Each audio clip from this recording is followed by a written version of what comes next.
let's do our best.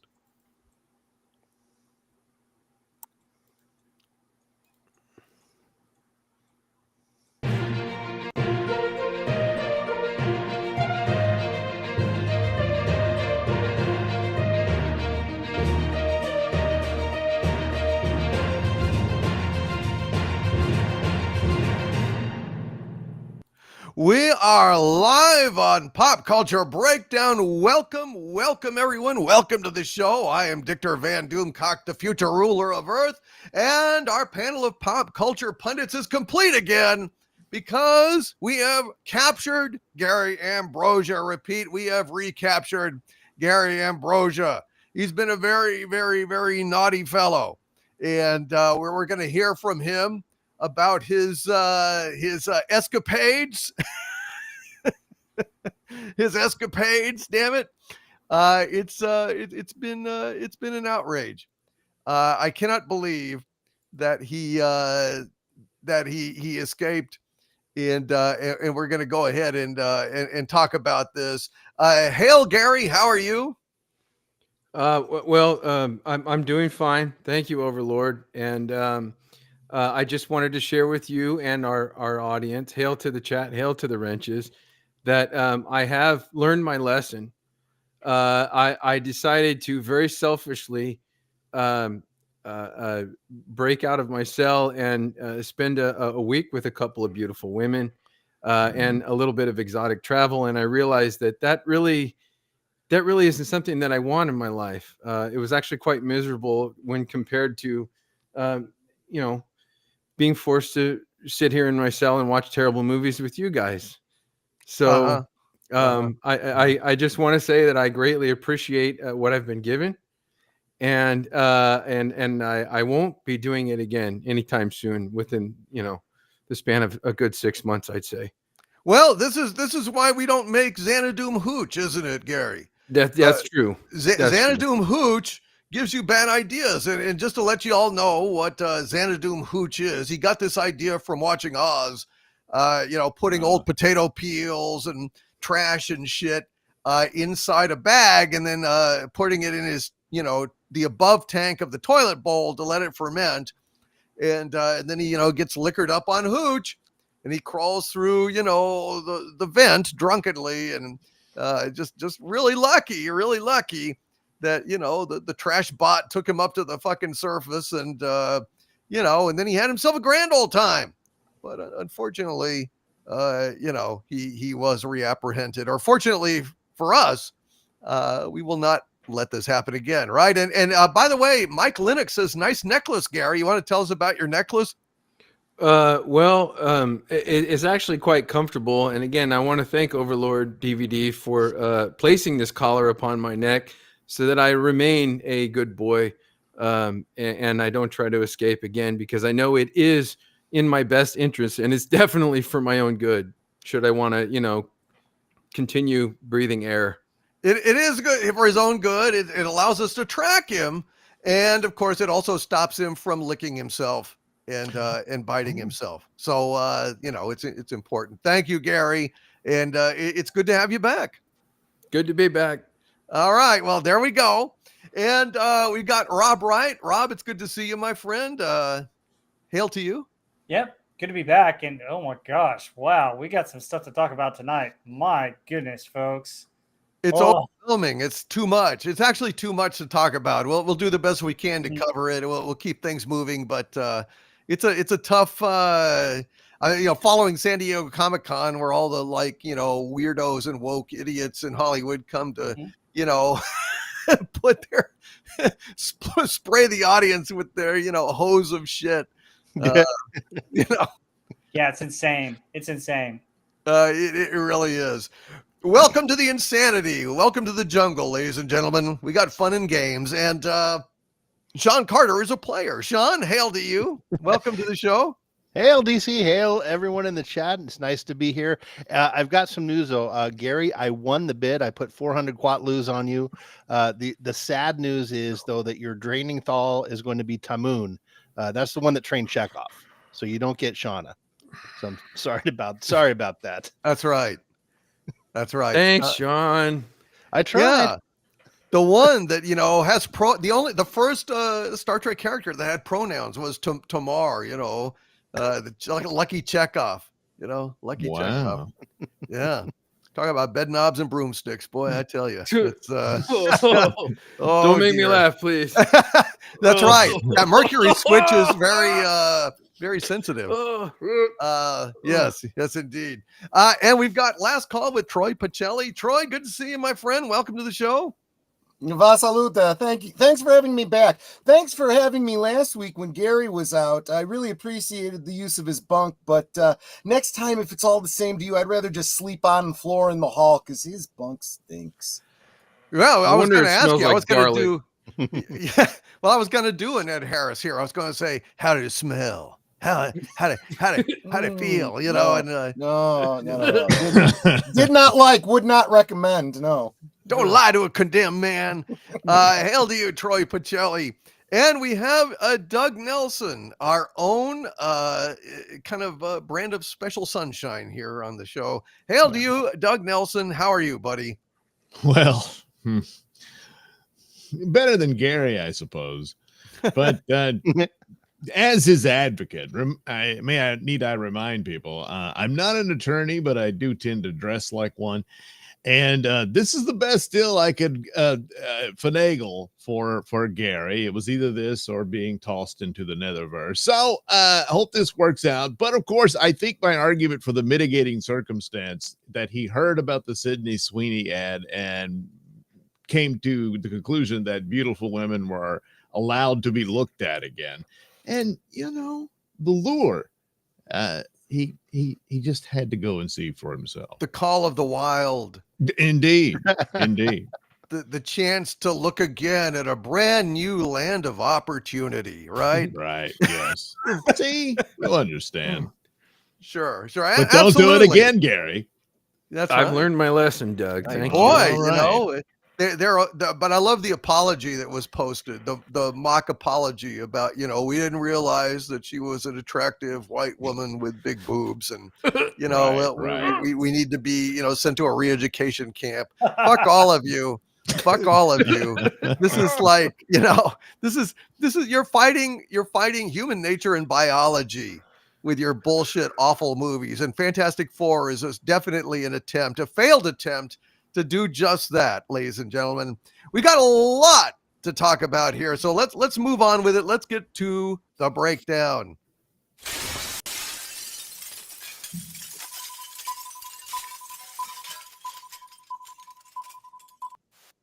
All right, folks, that was the breakdown, and so we got a bunch of interesting stuff to talk about.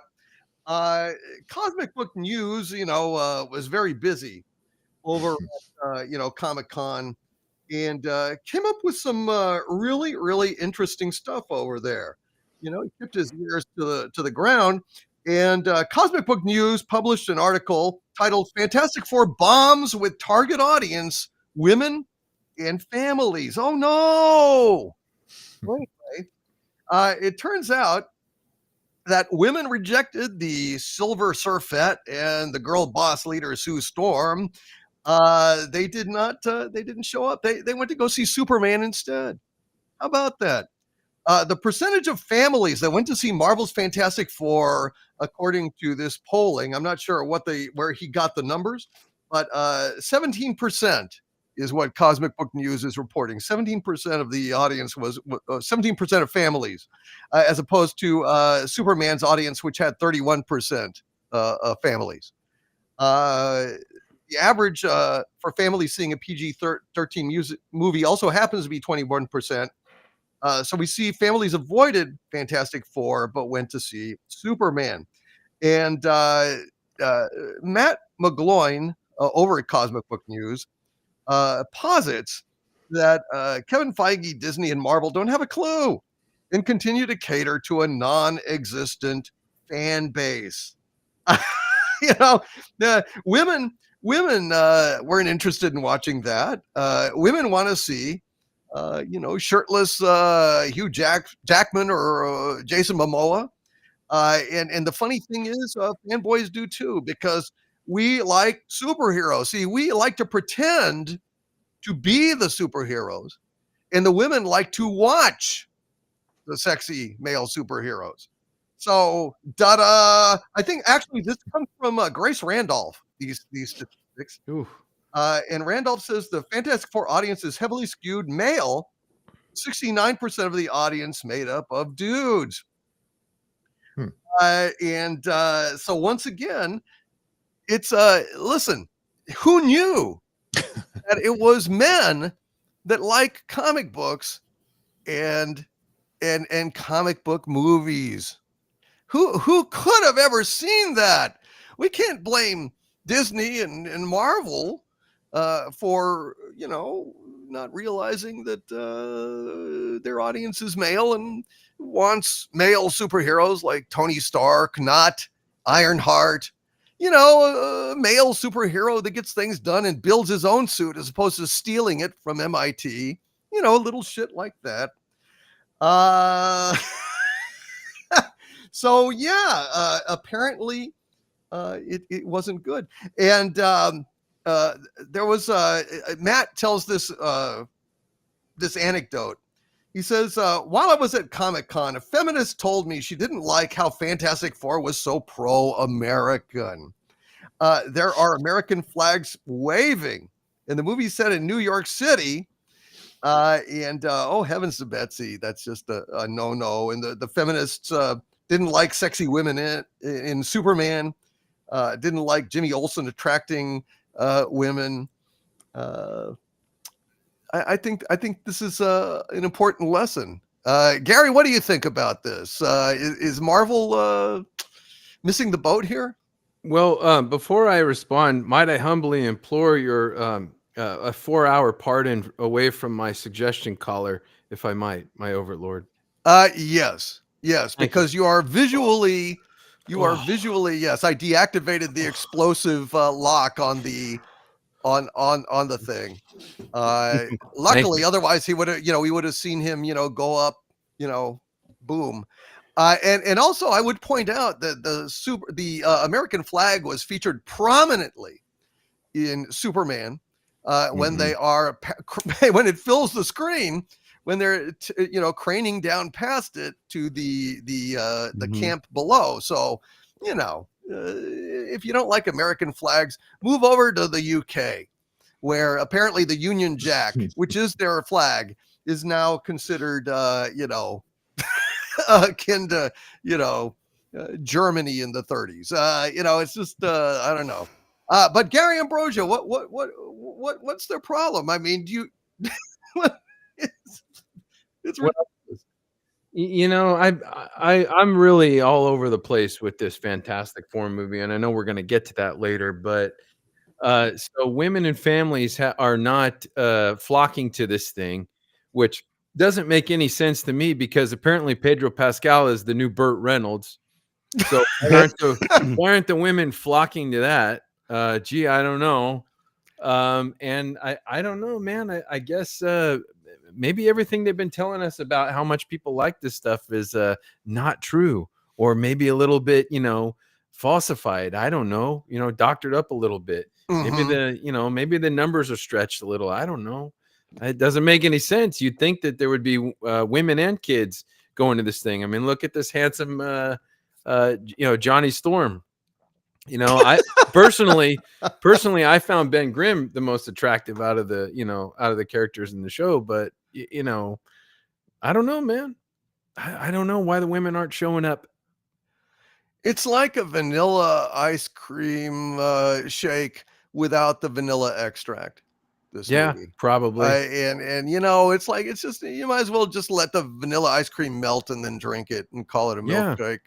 That's basically what it's like a Subway sandwich. It tastes like water.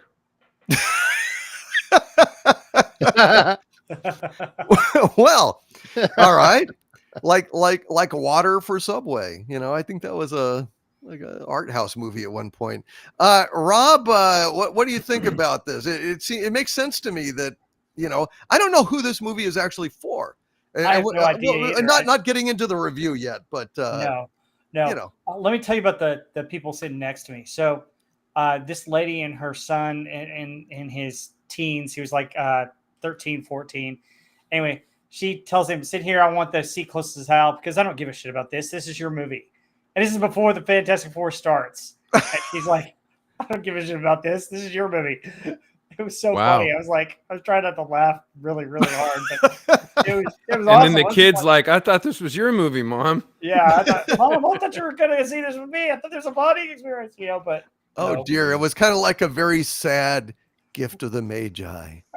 And Yeah. when the mother realized that Timmy didn't want to see the movie, and Timmy realized that Mom didn't want to see the movie, all they had was their disappointed love together with a new insight. Wow.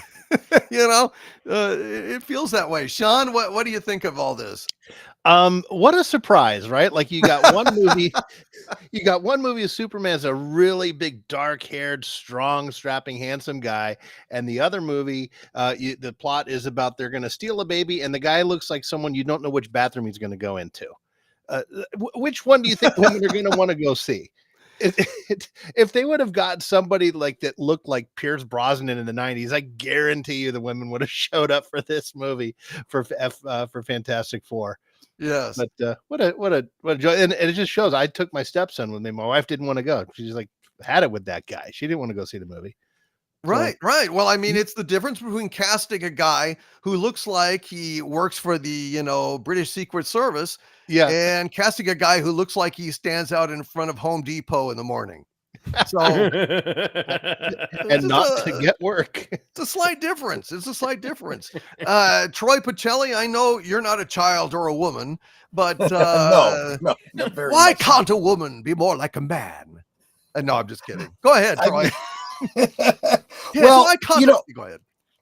No, I'm sorry. I didn't mean to interrupt you. No, go ahead. No, you were on a roll. I mean, I don't want to break that. No, go for it. We've been taught. Well, you and a lot of the channels that I follow have been talking about how the trends are changing. The audiences are rejecting the woke. So therefore, so are the studios finally. And what we're seeing here is not only whether or not there is anything woke in a movie, but how it presents itself in the marketing. So just look at the marketing for Fantastic Four and for Superman. Superman was a lot of focus on his relationship with Lois Lane. And families look at that and go, oh, okay. Yeah, that's more traditional. Let's take our kids to see that. Oh, we're gonna get the Sue Storm and female Silver Surfer movie. Yeah, maybe we'll just skip this one, go back to Superman. That's just my uneducated guess about what I think might be going on here. Well, I think that's a good one. And I would just chime in and just say that, since in this movie, Reed Richards finds out that he is knocked up Sue Storm and, he's going to be a dad, it sent a chill down my spine. And I'm not in the mood for a horror movie in July. So that's fair. Go. That's a very fair perspective. For some of us, finding out we're going to be a kid is a cue to find a tramp steamer to Rio and run. Doug Nelson, hail to you. What say you about this statistic about women and children saying no gracias to Pedro Pascal? Well, first of all, Gary, stop giving them ideas. Burt Reynolds. I mean, now guess what? Here comes the Smokey and the Bandit reboot starring Pedro Pascal. God. So, Sorry. there you go. Sorry. Well, too late now. Yeah, a little late in the hour to figure out that your phantom audience is just a phantom. It does not exist, and I don't know. Actually, the movie itself, I know we'll get to it later, but the marketing for it portrayed it, and the leaks and whatnot, I'm guessing they reshot it enough to tone it down so it wasn't quite on par with what one might have thought it was. But Mm. nevertheless, the brand damage overall is severe. Yeah, Yeah. that's where they are. And again, yeah, that audience, I don't know. This lesson was learned years ago. Well, apparently not. No, well, not for them, no. But everybody is like, how deep in a bubble do you have to be? How far up your own rectum do you have to be to not know this? Pedro Pascal probably knows. Oh, all right then. That's a good point. I mean, he has an idea. He has an idea. But I said in my review, that I wasn't surprised by any of this. I mean, when I saw that they had cast Pedro Pascal, I knew that that lops off a big chunk of their revenue, just because people are kind of fed up with seeing Pedro in every fucking thing. There are other actors in Hollywood. He's not a bad one. He didn't stink in the movie, but he's not Reed Richardson. So fuck, And then when they did the Silver Surfette, it was like, and what's the opposite of ka-ching? Chinka? It's just like money just flying out of the register. And that, hey, listen, if you want to go ahead and make this bold stand and statement, well, God bless you. But there is a price to be paid for taking that particular ride. And I guess they're willing to pay it. On the other hand, ladies and gentlemen, Superman versus Fantastic Four. It turns out that, alas, despite a slightly stronger opening on Thursday for Fantastic Four, at the end of the day, Superman's first weekend gross beat Fantastic Four's first weekend gross. And, it's, and in fact, instead of killing off Superman's box office, which is what generally a new release like this would do. It's like Superman was out a few weeks, people have seen it who want to see it, and it's just going to kind of, drop off the radar. It continued doing stronger than expected business. So it was like a break on Fantastic Four rather than Fantastic Four knocking it out of the playing field. And that's got to be a bad sign for Fantastic Four. I have no idea what it's doing right now. But personally for me, and I'd like to go around and get y'all's opinions on this. I'm not surprised, because I think Superman is a far better movie than Fantastic Four, just judging by the fact that there are parts of Superman that I actually enjoyed and very much. I mean, Fantastic Four to me, I mean, well, we're going to get to it, but it kind of put me in a One Flew Over the Cuckoo's Nest-esque tranquilized state, like medication time. Nurse Ratchet's bringing me the pills and shoving them down my throat. And I just kind of blanked out on, I'm just kind of like sitting there and I'm existing, but I'm not aware of my existence. I'm in a void far away from joy or pain. And that's no way to shit. I can do that just with a bottle of vodka.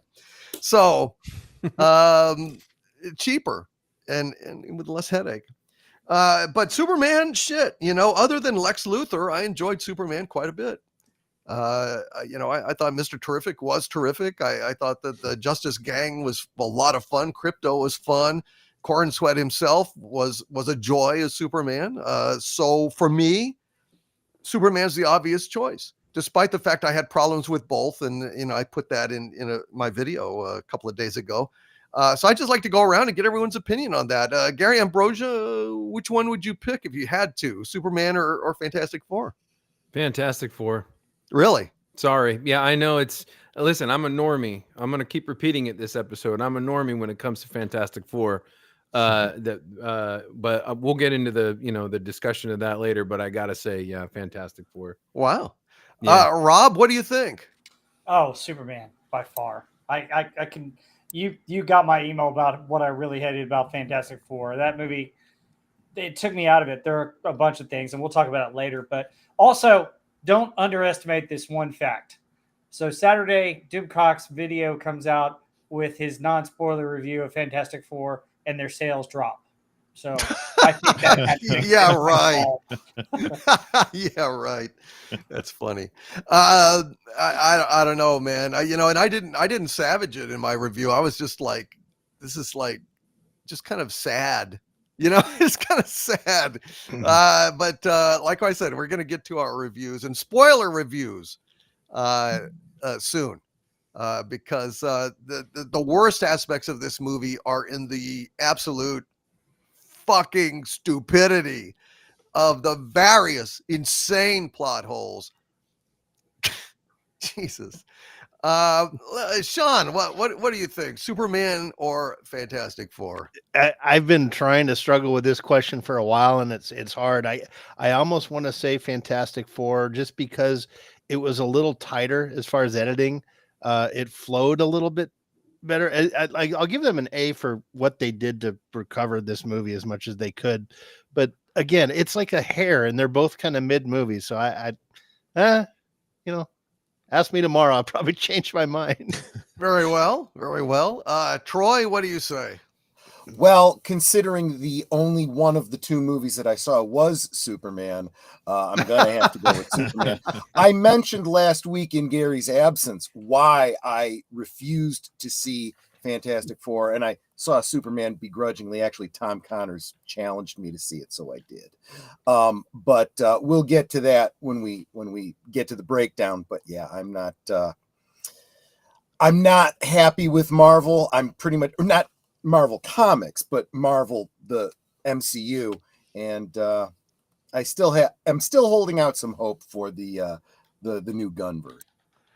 Absolutely, and I see that Tom Connors is in the chat. Hey, Tom, good to see you, man. I know that you agree with me. If you want to come on, does anybody have Tom's email? Could send him the link. Otherwise, I can do it. I'll take care of it right now. Oh, thanks, man. I appreciate it. Yep. Doug, what say you about this question? Well, it's a difficult one in that it's a bit complex and that there are pros and cons for both films. And I lean towards Gary's approach to it, especially when you consider the overall audience. For me, neither film answered what I want from these character stories or what have you. But they had things in them that worked out. With Fantastic Four, the plot is much simpler, and I think that goes a long way for the overall audience. Still didn't work. I mean, you gotta stop gender swapping and race swapping. Start there, and yeah, but they did, so you're stuck. Superman had the better cast. Most of the actors did, they fit the roles they were put in and all that stuff written for it and all that. The fantastic elements of the movies that went way above and beyond, especially in Fantastic Four with Reed's plan.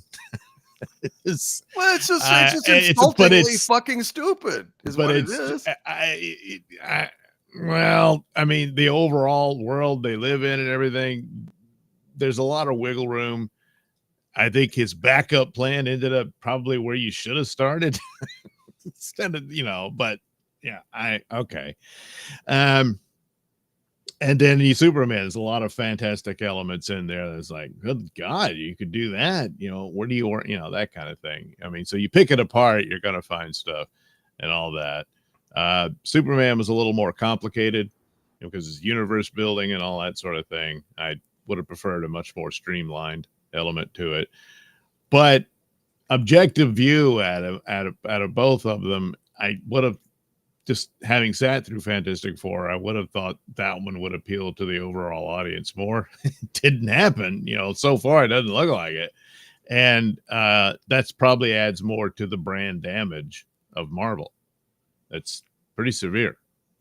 Well, I would agree, but I'm just surprised with you guys because to me, Superman's kind of a roller coaster where you get, a good part and then Lex comes and, kind of fucks it to hell, and then we get a good part, and then it's back to Lex, and and we get somebody shot in the head and all this bullshit. So it's wildly uneven, but Fantastic Four is like a straight line, like a dead MRI. Like there's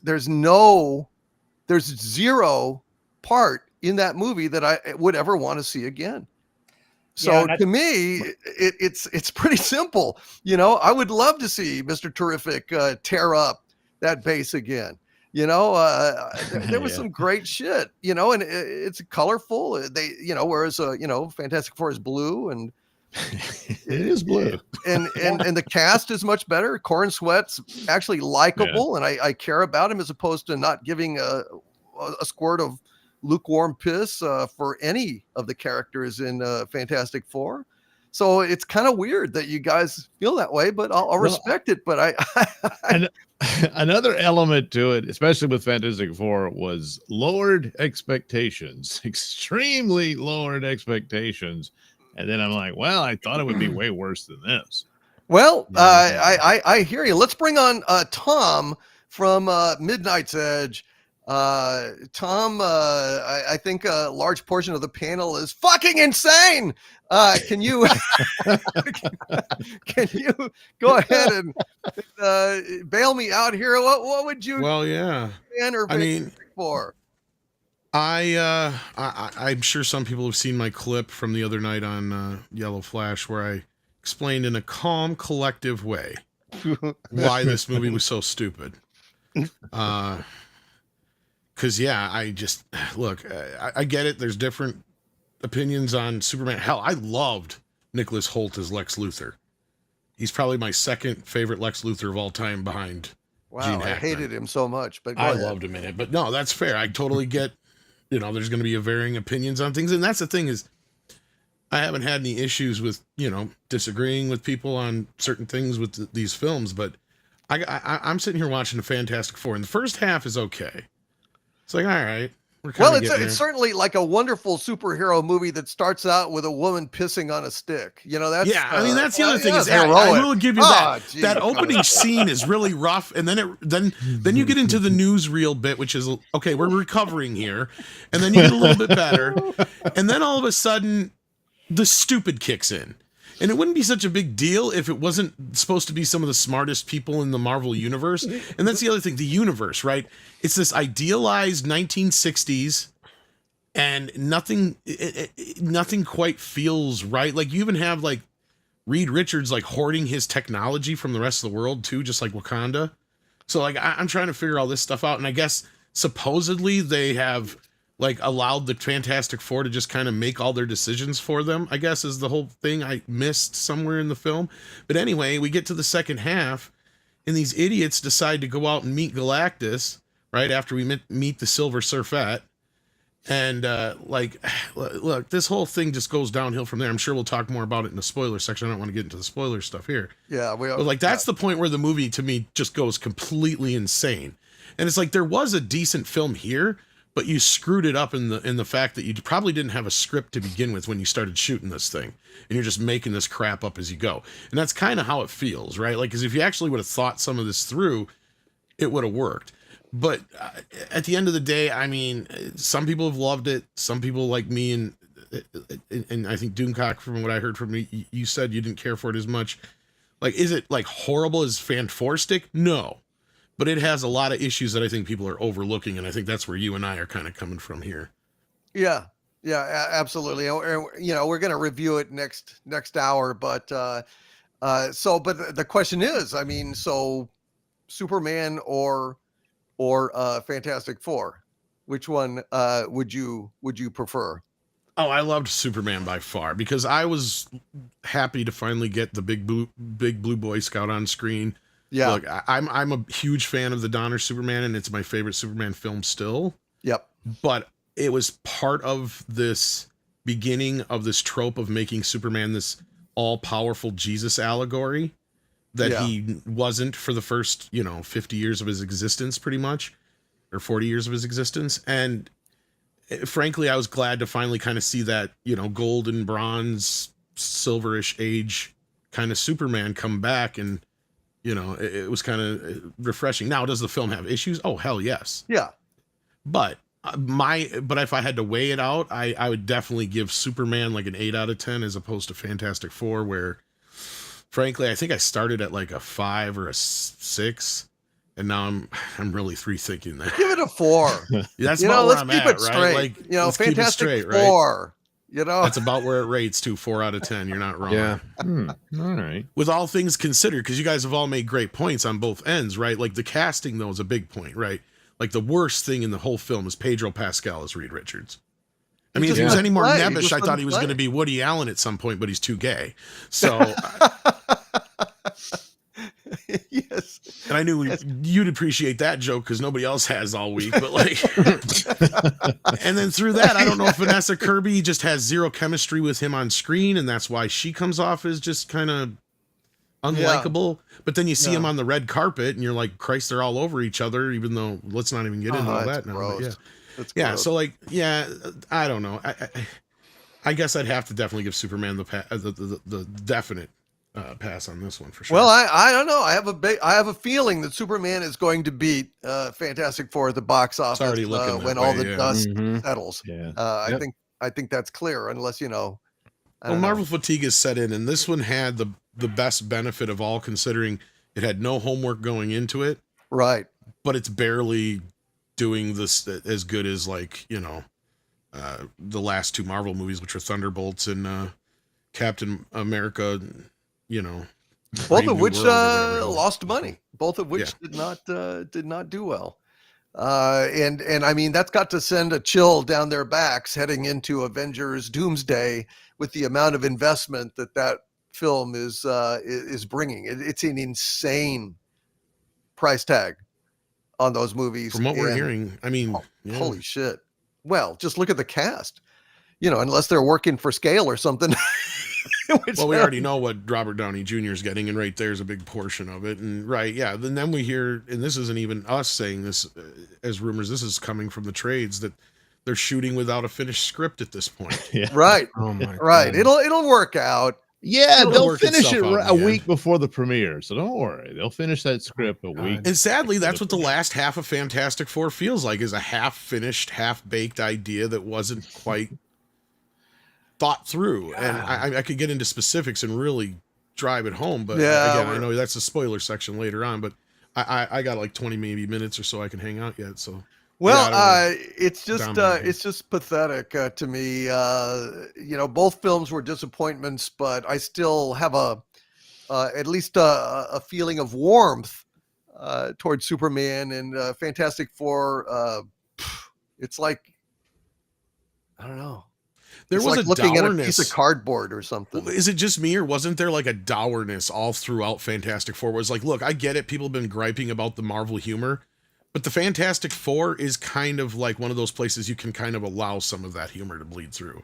You need the levity there, right? Like the only laughs we got throughout the film was Johnny and the Thing, which are probably the highlights, right? Like outside of that, nothing felt really like a Fantastic Four story. Yes, Galactus looked like Galactus. I'm not going to disagree with you there, but it's just, well, I don't know. That was just my opinion.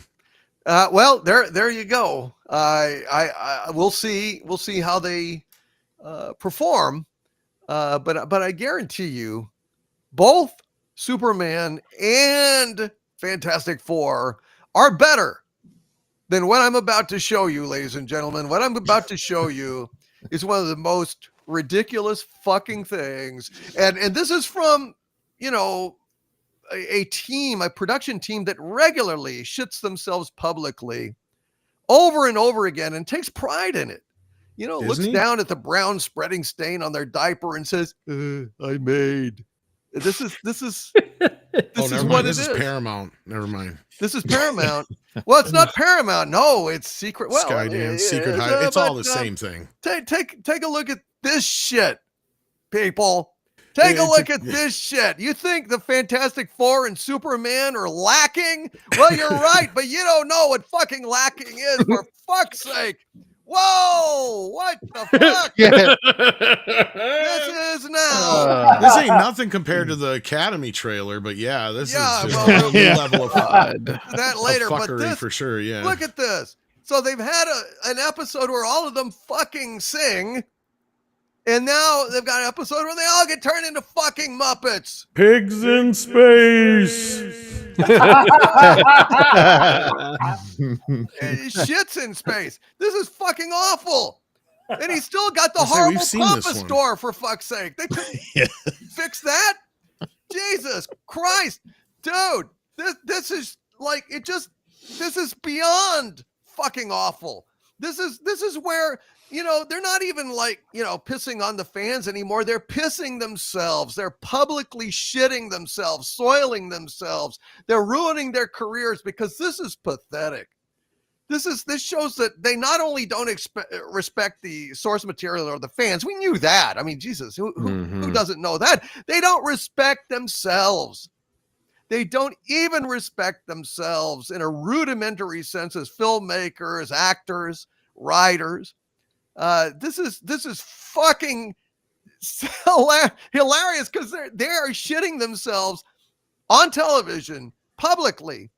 And all we just look at them giggling and in their filth. And it's like, okay, well, good for you. I just wonder, Skydance, look at what you've bought. Look at what you've bought. The real people who are fucked here are the investors.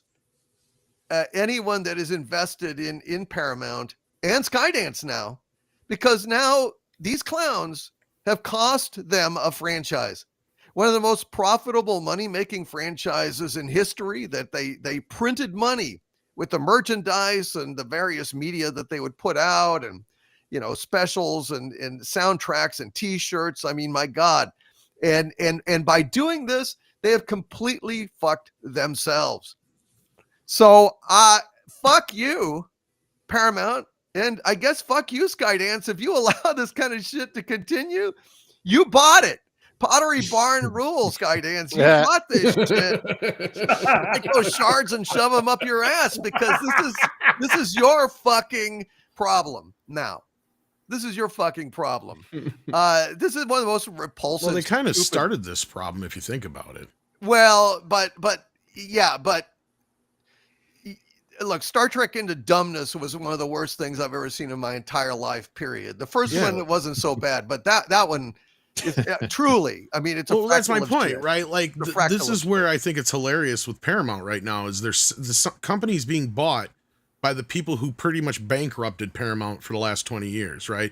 Because if you go back and look at their history, 80% of Paramount's output is co-produced by Skydance. And they're the ones who have destroyed Star Trek. I mean, look at the state of Mission Impossible. Say what you will about it. It is floundering at this point. It's the last two movies have flopped. They have lost the studio tons and tons of money. I mean, they can't put out a Ninja Turtle movie to save their lives. I mean, the only thing they've got that probably makes them any real money is SpongeBob and Nickelodeon properties. And even things like that, they keep trying to screw up in some way, shape, or form. But at this point, I hope the rumors are true that I've been hearing, and I don't know if you've been hearing the same thing or not, Doomcock, but that partially this whole thing with Kurtzman's last dump here with the Strange New Worlds last season being split up into 2 seasons to fulfill the contract, and this Academy show being like a Hail Mary, because if neither one of these shows work, rumor is he's going to be getting bought out of his contract as soon as Skydance takes over. But if either of these fly, then he's going to stick around, is what I've been hearing. Well, they won't. There's not a chance. And exactly. So I'm like saying, come on, keep bringing it on. Keep doing the dumb. Because at this point, they're really just doing what the Acolyte was doing, and that was pandering to what little audience they had, which was the shippers over there, right? It's the same kind of crap over here at Star Trek. What do you have left over at Star Trek? Nothing but these idiots who watch this woke crap, and they cheer it on like it's, the future. It's like, no, you idiots, we were way past this shit in TNG. We've already gone through all this stuff. You guys are the ones that are sitting, like every episode of y'all know it. You've seen Discovery, and I don't know, Strange New World's a little bit better, but that's not the point. It's not much, right? Like by maybe, when you're starting at the bottom, Like, I mean, there is no lower. How much lower can you get, right? So that's where we're at with this shit. And I'm looking at this going, well, we've already seen this. It was called Pigs in Space, right? Like, Yep. they're not doing anything new. And when you sit in there talking about them rooting in their own filth, I'm like, it's literally become Pigs in Space at this point. And then they got the other show with Academy. Like, if you see the fat, like, green monster alien chick and everything else they got going on there, it's like they might as well just make a show called Star Trek DEI and get it over with. Yeah, That's where we're at this point. This is more pig shit in space.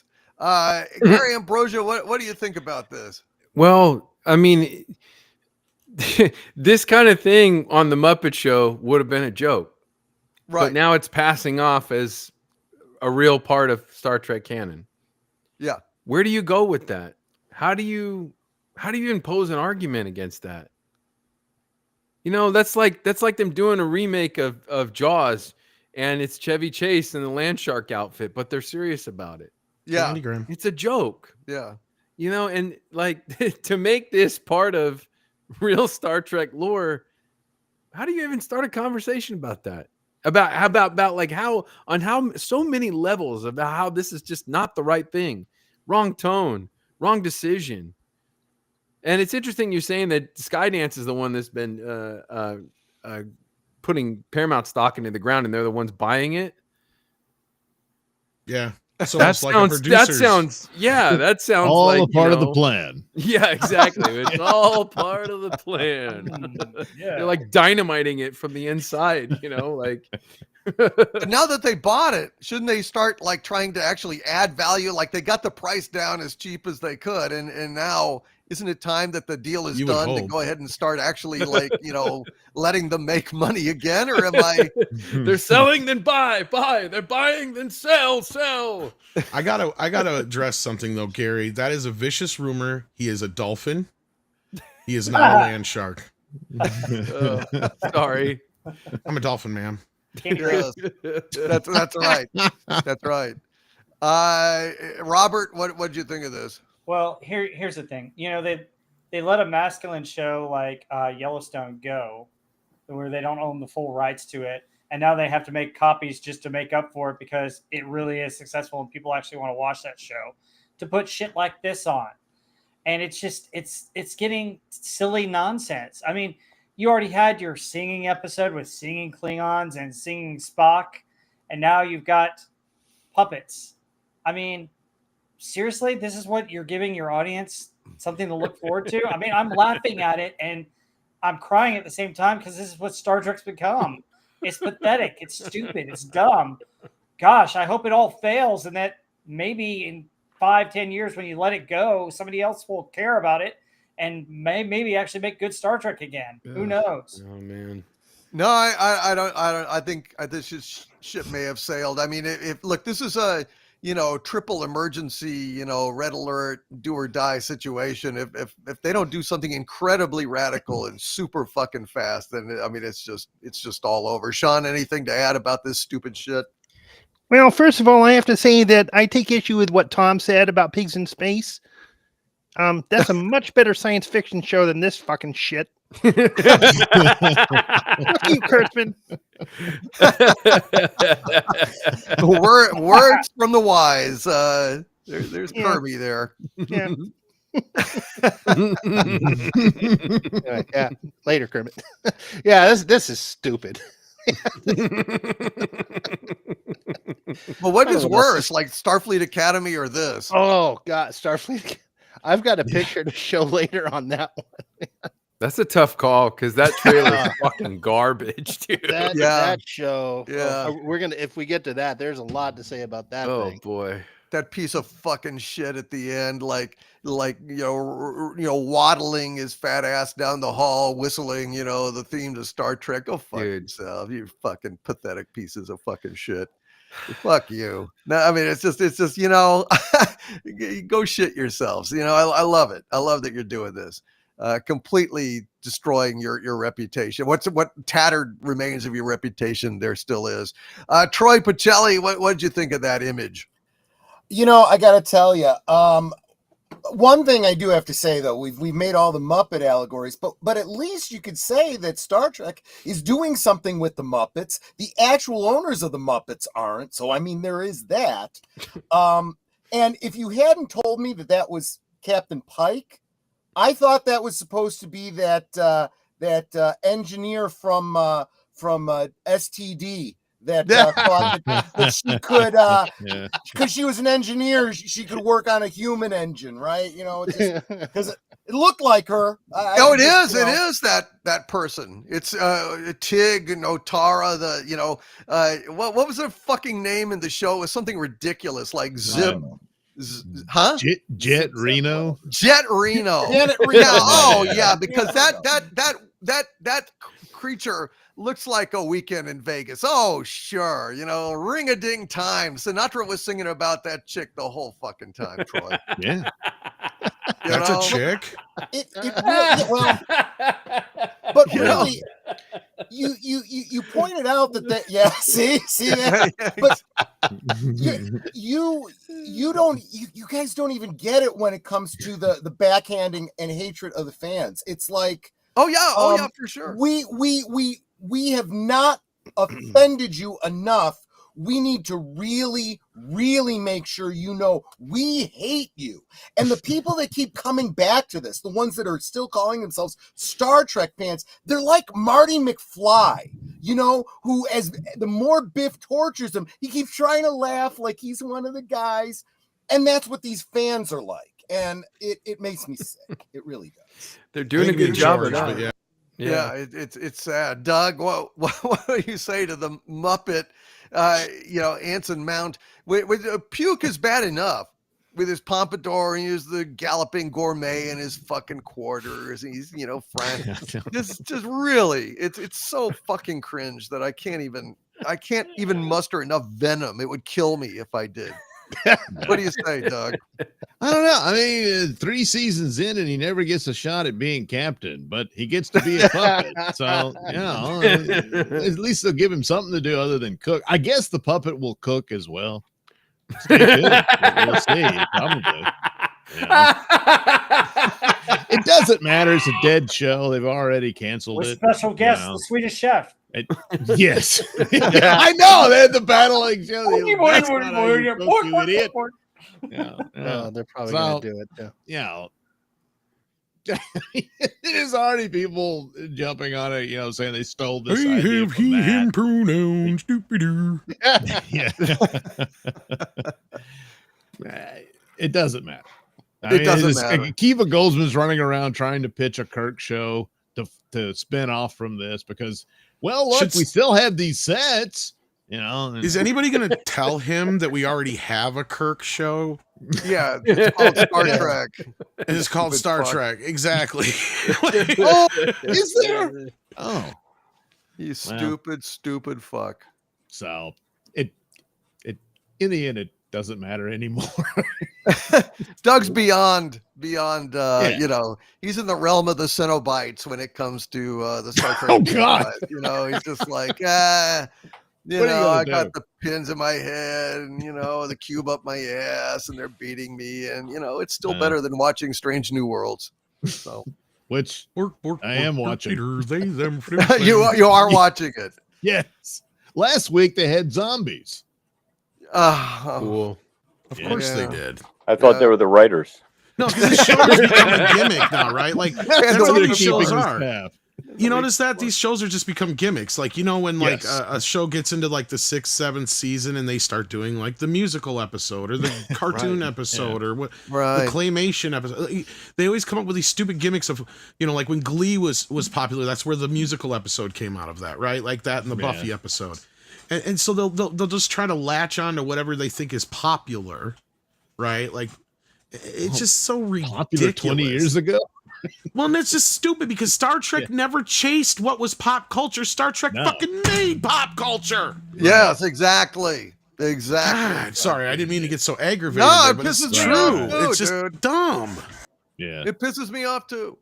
It's fucking supreme insult, and it's pathetic. But they're only damaging themselves. The real fans aren't watching anymore. Not at least the ones that don't have YouTube channels that have to. I guess they're. But I'm not watching that shit. I'm not making us watch that shit or review on this channel. Well, nobody's watching us watch it anymore. Even when we do a Star Trek video, I'm sure you get the same thing, Doomcock. Nobody cares anymore. Nobody cares. Apathy has set in so hardcore that's what I meant when I said, like, the only audience they have left is that diehard, like what? 1% of the Star Trek audience that would literally eat a piece of shit if it said Captain Kirk on it and somebody told you it was a candy bar. And then the other half, or the other majority of it, right, in the 99 percentile is just these woke fucks. And it's not even a monochrome of enough of an audience, because this is a franchise that used to bring in $30 to $40 million a year just in merchandise alone when it was a quote-unquote dead franchise, right? When they weren't really producing anything. But now they're struggling just to try and sell what they can. And they've separated the IP so much that if you go out there and notice, they're really leaning into the retrofuturism with Star Trek, the original series. And I think that's why they're pitching this whole Kirk idea. And don't be surprised if that's all it is just a retro futurist kind of redo of the original Star Trek with new actors. Right? Like, it's just so stupid. But I hope to gosh the rumors are true that they're gone if this thing doesn't work. Because Star Trek needs to be revamped. And I've heard a lot of people say, well, it needs a break for about 10 years. I'm like, no, Star Trek has technically had a break. Nobody's been watching it. So nobody would know. Who would know that it was? Nobody would even know. Like, exactly. Nobody tuned in except for Picard season 3, and that was it. Right? And that was because everybody said something about it. Like, gosh, I mean, at this point, nobody would have cared, and you just kind of go back to just bring us into a show, bring back like Worf or somebody like that, and to kick us off into something, or do something completely different, but it's clearly set in the original timeline. That's all people want. No, that's true. And the problem is they don't know what to do. They have no ideas, no capability. I mean, this Starfleet Academy is just a below CW standard, Saved by the Bell in space type scenario. Or Police Academy in space, maybe? Yeah. Yeah, well. Not even that good, but Yeah, Police Academy in space. Captain don't have the Sweet writers Chuck. to They know can't even what do it's that, though. about. I mean, That's the problem. Fire the writers. So, there are writers. Yeah, right. They need to hire him first, Robert. There's two writers. There's two writers. One's called Artificial. The other one's called Intelligence. Mockingly, hopefully, intelligence in like the in quotations. Yeah. What do you think, Maybe one James of the Gunn? 25 producers can figure it out. What do you think James Gunn got the idea of the monkeys? Kurtzman, Well, Secret Hideout. Yeah, absolutely. I can tell you what I've heard, but Andy, anything to say about the Muppet Captain Puke with his pompous door, frying weenies in his fucking cabin? Yeah, well, at least he didn't try cooking, because that stuffing is pretty flammable. I hope he does, though. The whole cast goes up. oh no. Hope the fish cast flambe. They probably could have got more ratings with it if he said Matt Damon. Do a little Team America in outer space. We are members of the Film Actors Guild. Oh God. But fucking Jet Reno, I'm so glad Matt that's there. I'm just so glad. God. Just to inspire, Academy cadets to be as Christ Almighty, standing next to a tree, you're just invisible. Standing next to a sizable piece of cardboard, you vanish. It's a survival skill. Jet Reno is the least dynamic, most boring character. With Jet a cool Reno name sounds like I've a ever name seen from in my life. Star Wars. Yeah, It doesn't even sound like a Star Trek character. It sounds like a Star Wars character. It's mockery. It's like her parents knew, look, this is going to be the most boring, bland human being that ever lived. Let's call her Jet Reno just for laughs. Jet Just Reno for sounds like they fucking would have been in the pod race in Phantom Menace. Yeah. Coming up next is Jet Reno. Yeah. It would have just added to the disappointment. Thank you, George. Thank you, George, for at least You got to admit her attitude on the show was, kind of understandable. She was in STD, Yeah. You don't want to be there.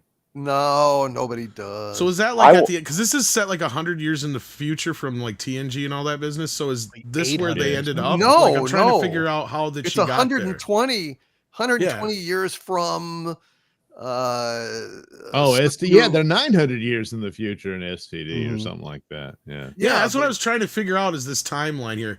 Because I'm like, wait a minute. Well, good luck. Well, we don't watch this vile pornography. How the fuck I do know. we know? You know? How the fuck do we know? Well, apparently somebody found the replicator recipe for Twinkies with some of the cats. The preservatives, yes. It rubs the Twinkie on its skin. Especially poor Tilly. My God. Oh, yeah. Oh, good Lord. Yeah. Well, you know how it is.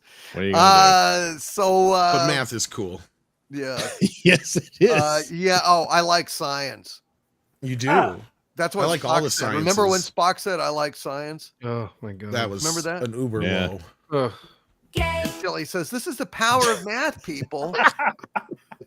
Yeah, that's what I meant. The power of math. Sorry, I misquoted. Yeah, and then I like science. Says I mixed the Hacker two is Spock. what I did. See, like, that's how bad my brain remembers this crap. Like I told Andre at one point, I'm like, I can't review this anymore, and it's not just because I don't want to, which I clearly don't. I'm admitting that full frontal.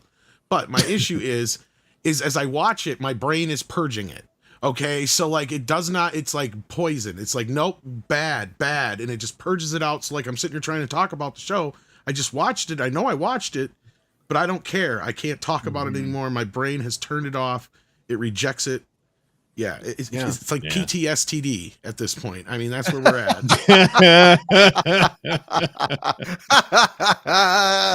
PTSD. I love it. I love it, man. Well, I'm sorry you can't stick around to help us review. I got about 15, 20 minutes. That's about it. Well, I got to get to some super chats here, and then go we ahead will and do those. Yeah. Okay, let me go ahead. I gotta go though. So okay, Doug, right. Go ahead and plug away, my friend. Well, hey, you can check out the Nelson ratings where I review Strange New World. Because, as Doomcock says, I'm the crash test smarty. Yeah, that's my lot in life. There's a podcast called The Mr. Nelson Show over at radiomisfits.com or wherever you get your podcasts. You can check that out because it features me. And I do these audio plays on there, one of which is called Night Night. And by a staggering coincidence, there's also a comic book I did based on that. You can pick up your copies of Night Night over at indieplanet.com. Do enjoy. For the rest of your Nelson needs, check out my locals, the nelsonratings.locals.com. See how happy Robert there's is. an example of a happy customer with the comics. That's right. That's called happiness. Missing out on that? Well, what are you doing? Head over to indieplanet.com, look up Night Night, and order your copies today, and you can be as happy as Rob Wright. Well, almost as well, happy. Yeah. I don't know what. I don't want to oversell it, but you may not be wearing pants right now. I'm not entirely sure. We don't want to know. We don't want to know. Sit we don't down. Need to. Stay seated. Oh God, Rob, no. Will you go to lunch? All right. Thank you, Doug Nelson. We appreciate you, buddy. My pleasure. Have a good night, everybody. Later, Doug. All right, Doug. folks. Later. Let's get to some of these super chats here, and then we will get to we're gonna review. Sadly, Fantastic Four. All right, folks. Let's get to this here. Fantastic Four steps into doo-doo. Yes, exactly. It was it was a strange situation, but we'll talk about it. Clint Skinner with a $2 super chat. Thank you, Clint. He says Coyote versus Acme gets release date 8/28/26. Thank God, because I tell you, one of the great injustices of this year was the day the Earth blew up. A Looney Tunes movie getting put into theaters with zero advertising support. Zero, and when I talk zero, I had no idea it was in theaters. Went ahead and got a hold of the Blu-ray, and it was outstanding. It was an outstanding movie, and I recommend it highly. And I urge people to watch it on HBO Max. buy the Blu-ray, reward this. This was hand-drawn animation in the Tex Avery style. It was fucking great.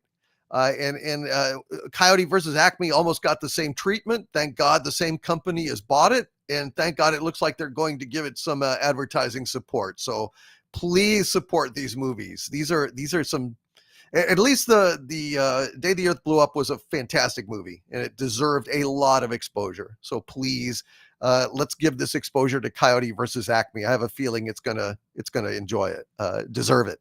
Mr. Eagle Flying with a $10 super chat. Hail to you, Mr. Eagle Flying. Says $5 to commemorate Tom Lehrer and $5 for Doomcock's pain and suffering with fantastic farce. Thank you, Mr. Eagle Flying. I will use it towards my supply of alcohol and or therapy. You know, I haven't had to use Ambien since I saw Fantastic Farce. So, hey, at least it's done me some good, I think. It kind of plunged me into another world where sleep comes easily. Unconsciousness is much to be desired. Thank you, Mr. Eagle Flying. And Sigvaldison, the high priest of the cult of Harvey, with a $10 super chat. Thank you, Sigvaldison. Says, welcome to newly rebranded Harvey Cthulhu's Pop Culture Breakdown. This is false. This is the high priest of the cult of Harvey. But he's got a point. No, he doesn't. Our Eldritch God will introduce the show and turn it over to his bumbling hero support sidekick Doomcock. Enjoy the show, everyone. You will be dealt with. Sigvaldison, you will be dealt with. And hail to Netters Network out there in the chat. Hail to you, Netters Network. And thank you for being here. Mr. Eagle Flying with a $10 super chat again. Thank you, Mr. Eagle Flying. Says plus $10 for DC suffering through my email review of Superman. My writing may well be a violation of the Declaration of Human Rights. Grin. I need to send you a reply, Mr. Eagle Flying. But I enjoyed it very much. I did not suffer through it. You know, you're one of the sane ones, dude. I really, you are a smart man, and you are a good friend, and you know what the fuck you're talking about. So that's very refreshing these days. Hail to you, Mr. Eagle Flying, and God bless you. Sorry, I have been flat out today. If you knew all the work I've been doing, you would be probably impressed, or at least pity me. Hail to you, Mr. Eagle Flying. God bless you, my friend. Admiral Teague, who's been a channel member for 42 months at the Dumentite level. Hail to you, Admiral Teague. He says, hail DC panel and chat. DC, please consider taking the dead IP poll again.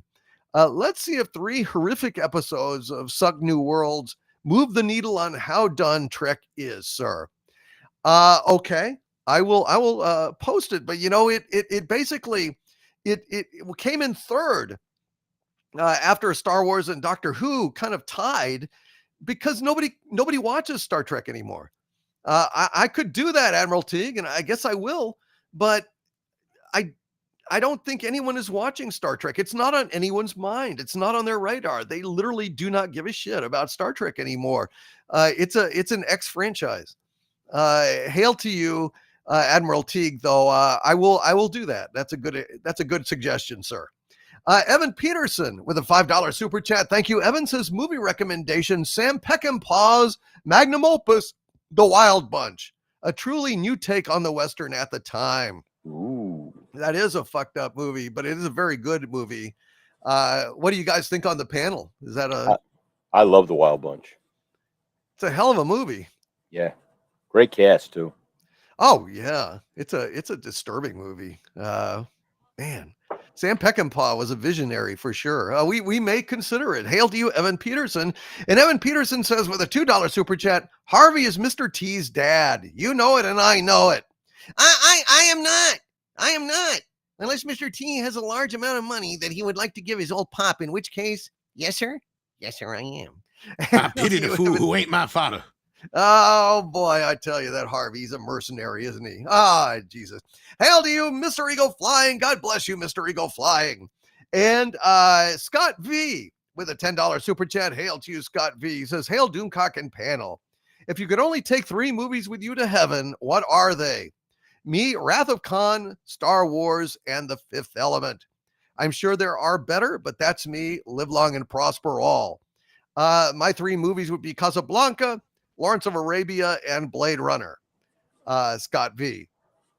I don't know, the panel, maybe you can consider that question, your 3 movies that you would take to heaven. That's a good question, Scott. And maybe we can address that. I mean, wouldn't all movies be in heaven except for the Star Wars sequels? Maybe it's possible. Because they truly are the work of the devil. The devil, man. Mama said the devil made them. Yeah. Well, the mama told you not to come too. So, maybe she knew something. Trevin Lane with 2 $10 super chats. God bless you, Trevin Lane. Hail to you, buddy. He says, hail DC panel and chat. Visa and MasterCard are getting overloaded with calls and emails from angry gamers complaining about the censorship they are doing. Over 175,000 calls and emails out fucking standing. Visa and MasterCard got the horror game mouthwashing taken off Steam. It is ridiculous. I still don't have a full list, but it is over 1,000 games because Visa and MasterCard are exerting editorial control over what games are available. Credit card companies, folks.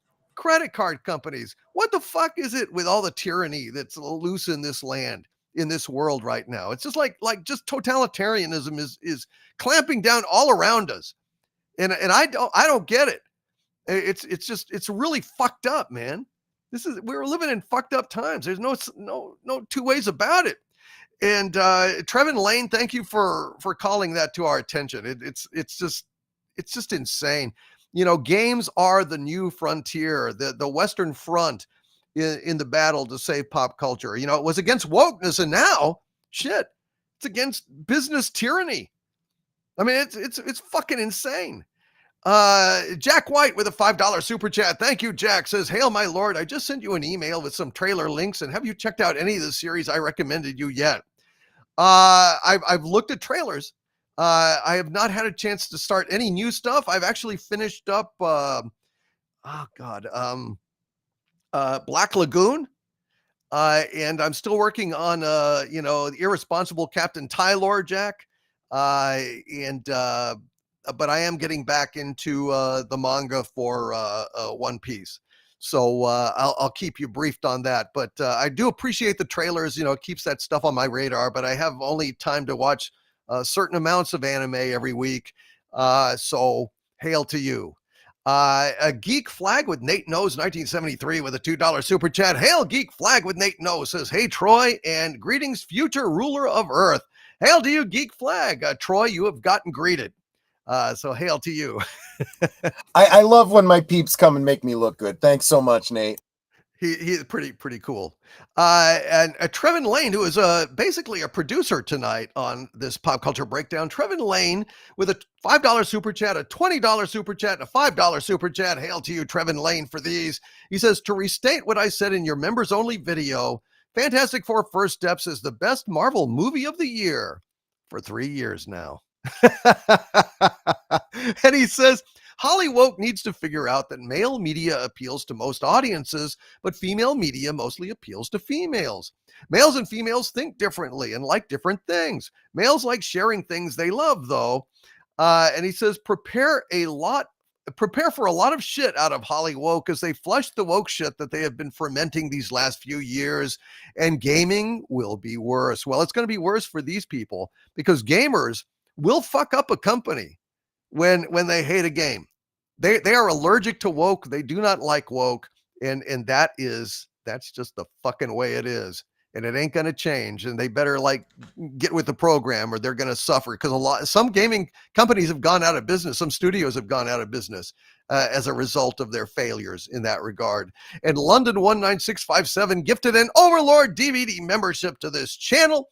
Outstanding, London 19657. I just had an Archvillain live stream today, and I put out a member video today, uncensored and demonetized, retracing my agony watching Fantastic Four. That's it, uncensored, demonetized for channel members only, roughly once a week, multiple times a month. You get a bunch of videos for being channel members. All right, folks, it's time to talk about Fantastic Four First Steps. And we've got a special guest here I'm going to bring on in a minute. But before we lose him, Tom, why don't you give us your take on Fantastic Four First Steps, and go ahead and I'm all curious who the special guest is. Well, the special guest is Mark D with a C.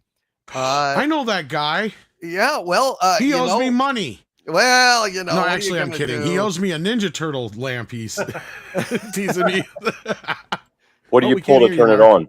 You're muted, sir. We're not hearing you. Oh, I'm new to Restream. Hi, everyone. Yeah, my wife keeps yelling at me, "Get this damn thing out of the house." I got a big turtle lamp on the, from the Fragile. My wife says that to me, but she means me. Yeah. Well, I wanted to have Mark D with a C on because he's a huge comics fan. And he knows the Fantastic Four like I know the Fantastic Four. And so it's going to be nice to have some, dedicated comic book fan here, along with Andy. Andy knows the Fantastic Four. And also, you were a co-streamer and friends with Clobberin' Time, Mike Alonso, who we have lost, painful loss. And I wanted, vicariously Clobby also to have a voice here reviewing this stuff, because I know he would have had an opinion about it. No, I appreciate that. Yeah. Absolutely. But welcome to the show, Mark D with a C. And of course, we've spoken before and stuff. Yeah. We streamed a few times together. And this is actually Mike's shirt at his memorial service. The family was gracious and said, take some shirts. So I'll back up a little bit. But and that's the image that I use to prove that Fantastic Four First Steps is no way resembles Fantastic Four the comic that we loved. But we'll get to that in a minute. Tom, anything to say about this thing before you go? This is spoilers, right? Yeah, go ahead. Okay, so like I said, the first half of the film is okay for the most part, outside of the rough start with the peeing on a stick thing. Yeah, that was kind of gross. But once we get to this whole idea of them going into space and going and negotiating with Galactus, that's when the movie turns stupid as fuck. Because first of all, as a father, why in the world would you tell the world that Galactus wants your child when he's coming anyway? You just turned your child into a martyr. And you turned the world against you. And then, of course, the movie so stupidly just has Sue Storm give us a little, speech, and everybody's fine again, which is bullshit. But then the stupid plan, which I think was brought up by Doug earlier too, it would have made more sense had Reed been like, let's transport Galactus to somewhere else. In fact, why didn't they just put the stupid things on the moon and transport his ship as soon as he crossed the moon? Because they were very fortunate that he slowed down outside of Jupiter, so they had time to construct this very convoluted and stupid idea that they never actually tested on screen, mind you. Because I'm going to tell you what, I've seen a fucking fly. Okay, you teleport something, you better make sure that shit's real. The first thing I would have done was open that egg, or crack that egg open, tested it, make sure it was still an egg, right? And nothing was out of sorts, because you don't know what's going to happen when you transport something that's living, like Earth, with tons of living things. Yeah, and then you notice they forgot to move the moon. So wherever they're moving to, evidently has a magic moon that's just sitting there waiting for a planet to orbit. Because he says they have a spot within a 2%. 2%. That's fucking stupid. That's fucking stupid. And don't even get me started. You're not going to be able to do that, dude. That's ridiculous. And I get it. It's a comic book. So let's put all that aside. Now let's get on the whole... No, it's even stupid. Dude, they did the first space flight like 4 years ago, right? 5 years ago? The first fucking space flight. And they're going to be able to teleport an entire planet like hundreds or thousands of light years away with a 2% certainty of exactly the right spot. Bullshit. They found a sun, a galaxy with a sun just like ours, was the right distance with a spot that's perfect. He had all this time to find this, evidently, or he's been looking for it before this. So that means he's been thinking about moving the Earth before. Pigs can fly, from pigs in space. In space. So. Yeah. So anyway, my other problem with this movie is this whole idea that it's not woke. Yes, it isn't technically woke on the surface level, but they make Reed Richards a horrible father by A, telling the world that, Galactus wants their son and making a martyr out of their kid. And B, just because he's a horrible he doesn't relate to his child at all in the film. And they have this really what's supposed to be a cute scene that comes off as him being completely just not even like remotely, there with his kid, right? And this kid is like the most ugly looking CGI thing I've ever seen in my life. They're claiming it's real. I'm like, bullshit. It's about as real as the cat in Captain Marvel. Yeah, give me a break on that one. But anyhow, this whole Silver Surfer thing, they literally give Norrin Radd's story to Shalabal. So don't tell me it's not a gender swap. That is the definition of a gender swap. Yep. Now, this gender swap could have worked had you actually had Sue Storm translate the fucking alien language and talk to her mother to mother. Then it might have actually had some resonance. Because the way it comes off in the movie, first of all, there's no way I'm going to believe that Johnny Storm, who the only reason we know he's not gay is because people keep bringing up that he's a womanizer. They don't show it. They just bring it up about twice. And then he's like, I know, guys, it's a naked chick surfing around, so you know I'm obsessed with her, but that's not what this is. That's the only times we realize that he doesn't have a case of the gays in this movie. Because otherwise they don't show us any Johnny Storm whatsoever. And you're supposed to let me believe that in 3 days, he translated an alien language? Bullshit. Bullshit.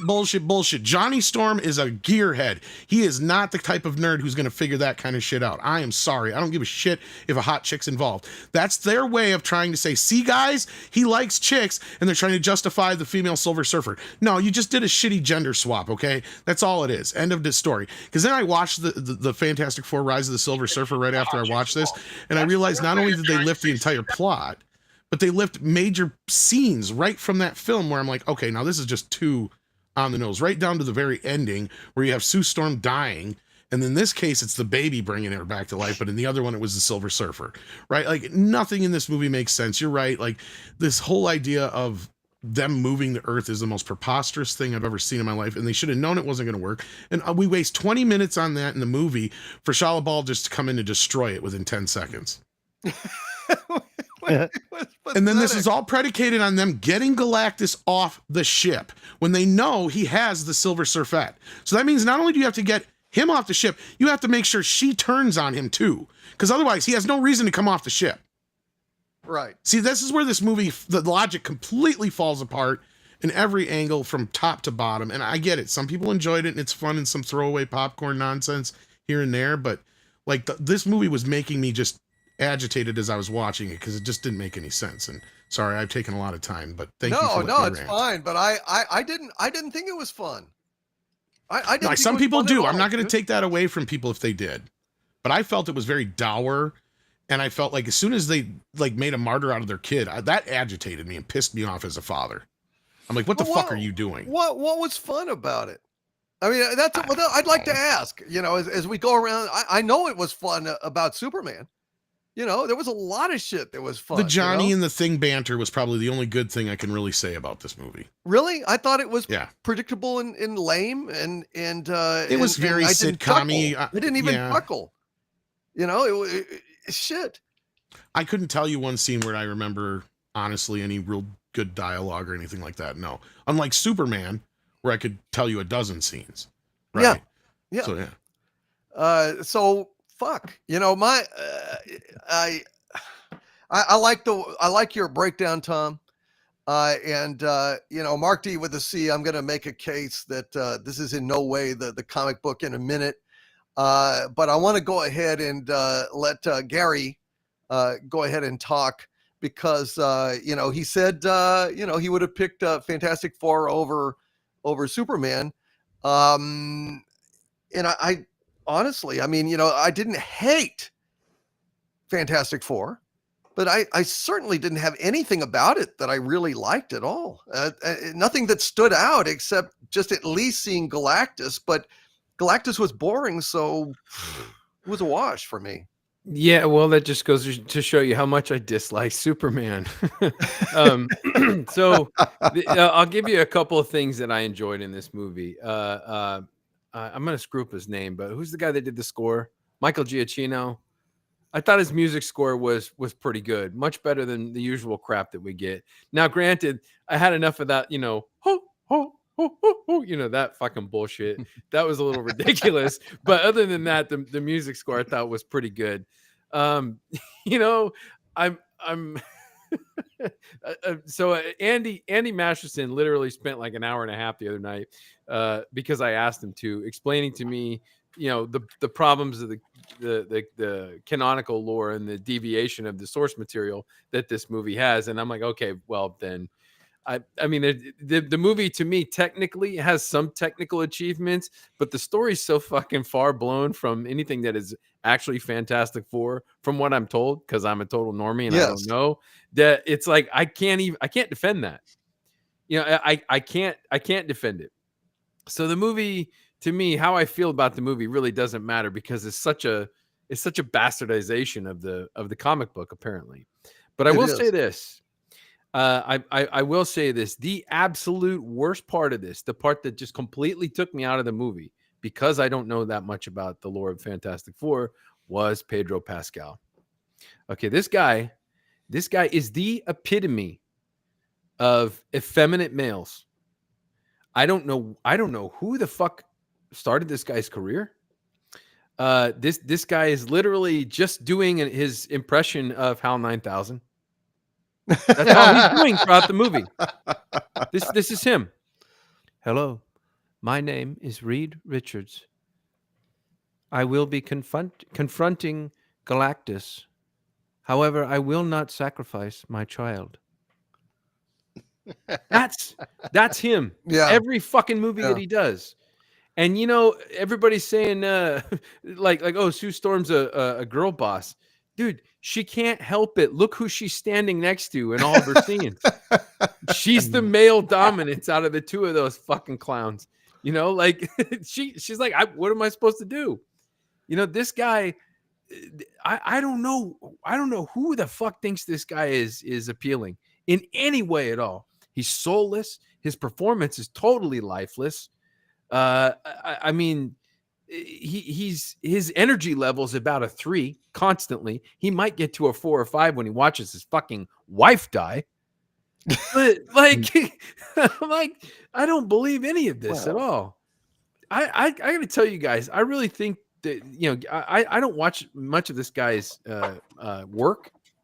I've seen a lot more of him in the public than I've seen in his movies, but given his work and given what I've seen in the public, I think he's going to be like the next Kevin Spacey. That's just my personal opinion. I think he's a creep. We don't want. Yeah, I mean, it's my opinion. It's just my opinion. I do know that Harvey Weinstein is wishing he'd have thought of this "I'm just anxious" deal. No shit. Andrew has going. This performance, in real life too. This performance is terrible. It's god awful. And I mean, if it wasn't for the pacing and the distractions that I received in the movie, I really would have completely hated it. I got to say, the two things I did enjoy the most probably would be the score. And this is the one time I can say that most of the special effects were pretty solid. Like for a Marvel film, that's saying something. Mm-hmm. But I got to run guess here. So. But I mean, it has been the best Marvel movie since Deadpool and Wolverine. Sure, I can buy that, but we're talking, and this is kind of the end of my review that I put on Critic List, was Fantastic Four is the bottom of the barrel of the Marvel universe, but it's not the bottom, right? It's basically a movie that's clinging to the head of the barrel, right? It's at the very, very mid, just below crap. But we're talking at this point, how many movies are in that barrel now compared to what aren't out of the 30 some Marvel movies we have? Right, I can literally count maybe a dozen films that are really good, and that's about it. Otherwise, they're just pretty much mediocre to crap at this point. Yeah, but I will say one thing: this movie did interest me in the Fantastic Four, so I'm going to go grab some comic books and start reading, because I really like the characters and I like the idea of the story and everything. But I know that this movie is just a total massacre of the original content. So I honestly I can't defend it, whether I liked it or not. How the hell can I? And they really clearly had some inspiration from Star Trek. I just wish they'd actually watched some Star Trek before they did. Well, and another thing, you're asking me about why I chose Fantastic Four over Superman. I'm heavily invested in Superman. I have a very distinct personal opinion about Superman. That's why I didn't like that other movie. But Fantastic Four, I don't know shit about. So right. So it's just the lesser of two evils for you. Exactly. I mean, I can tell you right now, there's a couple technical achievements, but I know what's wrong with the movie. You Right. know. Well, I got let to me run, just guys. let But me thank just you for. All right, Tom. Oh no, yeah, sorry. hey Go ahead. Tom, good night, my friend. Thank Thank you. you. Thank you for being here. Take care, guys. Thank you for Later. having me. We'll see you, Tom. overstayed Thanks my a lot, welcome, buddy. so thanks. Take care, guys. Okay, man. So I wanted to show you this screen grab of Pedro Pascal from one of the trailers, because and then I have a description of my impression of what Pedro looks like. So as you can see here he's just in a regular scene, nothing much going on. But this is a look he has on his face the entire film, and I described that face basically in my review as the look a tranquilized squirrel has when he's vaguely worried that there's a snake around. You know, he's still tranquilized, but he's like, I think there's a snake.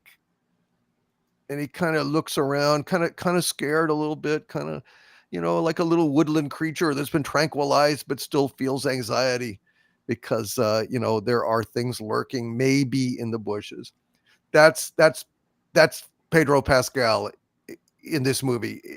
I mean, am I wrong? He really has that expression on his face when he's talking to Johnny, when he's talking to Ben. That's his expression. The guy's soulless. I'm telling you, this performance was absolutely soulless. Yep. It's not good. No, he is not Reed Richards. Before we move on, let me go to Mark D with a C because I made the point in my review that this is not the Fantastic Four in the slightest, that this iteration of the team does not in any way resemble the comic books that we loved, because the innovation that Stan Lee brought to the Fantastic Four was this is a team that has conflict in it. Before that, you had the Justice League, and they never had any conflicts between Batman and the Atom and Hawkman and all that stuff. They didn't fight each other at all. They didn't have any kind of personal inner dynamics whatsoever. They would just fight the menace of the week and move on. And I mean, the Fantastic Four was seething with all sorts of resentment. Ben Grimm obviously upset at Reed Richards for miscalculating, and the cosmic rays turned him into a monster. Sue resents Reed because he's a scientist and doesn't pay her enough attention. Yep. Reed resents them for not being serious, like Johnny Storm, always like juvenile pranking, Ben, and he's more obsessed with girls and speed and cars and stuff. Yep. And that was the special dynamic that made this the seed out of which the entire Marvel universe grew. And this film has no conflict in the team. They all just kind of get along, but not in a passionate way, kind of like, office workers that kind of have to get along, and they just try to keep it genial. Mm-hmm. That's my take on it. What do you think about it? And what would Clobby have said about this movie? All right. Yep. That's a lot to take in. But yeah, basically, start from the beginning, FF saved Marvel Comics, right? So back then in the early 60s, they were basically just doing, romance comics that Kirby had done and some monster comics, but they were floundering. And Kirby had done Challenges of the Unknown for DC. So basically, the FF is Challenges of the Unknown taken to Marvel. And like you said, it had that conflict in it. You didn't, all the characters in DC, were quote unquote perfect in terms of their relationship. So the FF has always been Marvel's first family, because you did have those conflicts. You had Ben and Johnny always like brothers, always on each other, beating each other up. You had Reed and Sue as the classic couple, but he's the professor and he doesn't pay attention to her. He's always, you've been in the lab for 3 days. That's the only time Reed had a beard, was he'd go to the lab for 3 or 4 days. He'd forget to eat. And Ben was a big man on campus that kind of looks like Superman type character in terms of his facial makeup, until he's turned into that monster. And that's why I related to him so much, I guess. Like if you're picked on in school, or Ben was the outsider, and you kind of latched onto him that way. And same thing with Clobbering Time. So when I first started watching YouTube, And I'm like, my kids are like, Dad, why did that guy steal your icon? I'm like, well, that's the thing. Everyone loves the thing, and so I had, I've always had the thing as my icon. You can tell by all the FF stuff that I have. So Absolutely. just latched onto that, and that's I think where Mike and I really latched onto each other together. And this is from his memorial service, not to get everyone too down, but this was Claude Parrish did this lifelong friend Clobber No More. So I thought I'd show that as Mike, his true love was FF, and one of the things he was most proud of, he'd met Kirby a couple times at conventions. I actually got to spend a whole day with him. If you go back, it's one of those things like I wish I knew which show that was on or try to find what show that was, but he talked about spending time with Jack Kirby, bought some artwork from him, and he got Kirby to sign the splash page of FF 51, which is this, what this shirt is from, this man, this monster. So we kind of bonded over that and our love of comics. So yeah, God, what would you have thought of this? I mean, he definitely didn't like the casting of Pedro Pascal. He was around talking about that. And when you think of Reed Richards, that's not the first person that comes to mind. Maybe like a John Hamm type. So, Pedro is not not my, most, and I think most people would agree, wouldn't be your first choice. So maybe you would like the uniforms a little bit. The look, I mean, the look of the movie was fantastic. The set design, that retro futuristic. We always said, like, let's do it in the 60s, right? So I thought they got that part right. And I really liked the movie up until, as Tom said, when they came back, when they went to visit Galactus, Sue gives birth, and after that, it kind of went downhill with the MacGuffin of Franklin. And, we know why they switched the Silver Surfer from the one true Silver Surfer, which is a Kirby Silver Surfer, and, just to check off a box. And they didn't really do anything with that gender swap. I guess they were kind of inferring that Johnny and the Surfette were going to have a romance there. In the original comic, which everyone should read, it's FF 48, 49, and 50. I just reread them again. And actually, it's only FF50, it's only about 11 pages when the Galactic Saga is done. So they have one of the best sagas in all of comic book histories in about 2.5 issues. And then they move on to another topic. But, the first comic, there's a kind of a love triangle with Alicia, Ben, and the Surfer, or in the, in the original version. So they swapped that. And I guess maybe they were thinking of, we can't have Sue get involved with the Silver Surfer. So we're going to swap her so that, we're not going to have Alicia. There's no Alicia in this movie. And really what they should have done, they shouldn't have started with Galactus. They should have had the Mole Man, maybe intro Doctor Doom, had some of the other classic Namor, although Namor has been ruined by Marvel, had some of those classic villains to start with. And then you end with the Galactus Saga, or you have that, you build up to that, because they skip too much. So you don't have, Ben, you don't see him moping around at all, which is okay, but other than looking at the reflection in the mirror, you don't really get that angst of Ben. Did he complain one time about looking like a horrible rock creature? So this is the helmet that I've been working on. So this is a work in progress. Oh, nice. So that's something that is a lot of fun to do on a 3D printer. But they really didn't reflect on that at all in terms of being a horrible rock monster. There wasn't enough of that. So I think losing Alicia was a big problem, not having Ben's girlfriend in there. And maybe you don't have enough time to develop that in the movie. And then, as Tom said, and when he was on my Sunday Night Geekery show, that's when I wanted to throw popcorn at the screen. When why would you tell, Reed is so smart, and you would have prepared this press conference when you come back. And sometimes Reed is too smart for his own good, and I thought they got a little bit in his character where he'll say things and Sue will go crazy, and he's like, "Well, I didn't mean that," but it's just because he's so smart. But the smartest man in the world would know not to tell the planet that your son is the one thing that can save the planet. So this is another time where Pedro has failed us too, because in Last of Us he won't hand over Ellie, right? I mean, so it's the same plot, right? He's got the choice to hand over Ellie or hand over Franklin. So I thought that was the big miss there and then the movie kind of went off the rails. But the set design was good. Ben looked good, and I like Herbie too. I thought, I did get the Herbie The Herbie popcorn container. Yep. Yeah, there you go. There we go. Yeah. So Herbie was pretty fun, but it's got, it had the bones there. The bones are there to make a good movie, but I think, someone else should have been cast as Mr. Fantastic, and they shouldn't have had switching the story up. Every time I saw, Julia Garner as the Silver Surfer, it was just infuriating, and they didn't do enough with that switch too, I thought. So that was frustrating. But go read the original comics. We got the original comics, so go read those, and hopefully that'll get some people interested in the FF, and go read those. And the Tim Story movies they've got a nice heart to those too. I mean, those are fun movies. They're not great movies, but that first one, the second one, of course, they did the Galactus Cloud, but which is ridiculous. But they did have some nice elements of the Chickless, and Chris Evans actually was a phenomenal Human Torch. He had that great spark to his personality, which I thought the kid from Stranger Things, he didn't have that Johnny spark. So no, he didn't. Those are good points, man. And I wish Clobby was here, but thanks for letting us have a little glimpse into what he might have thought. Rob, what do you think about this? You're muted. Sorry, I thought the movie was really dumb.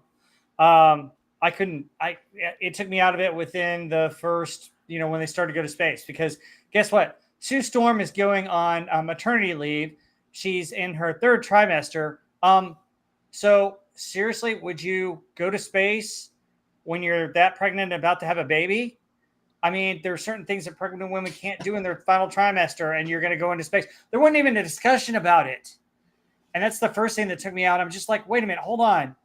You've talked about this baby for the whole first part of the movie, and now you're going to go into space, possibly endangering your life and the baby's life.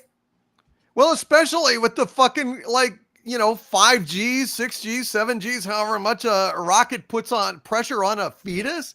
Really? Yeah, I mean, that's absolutely ridiculous. Yeah, it's stupid. And she was so overpowered. I mean, they go to Galactus and they're escaping from him, and nobody can beat the Silver Surfer. Everybody's getting their butt kicked. But then Sue fights her and knocks her out of the way, just like that. And then later on, Sue's the one that can push Galactus around.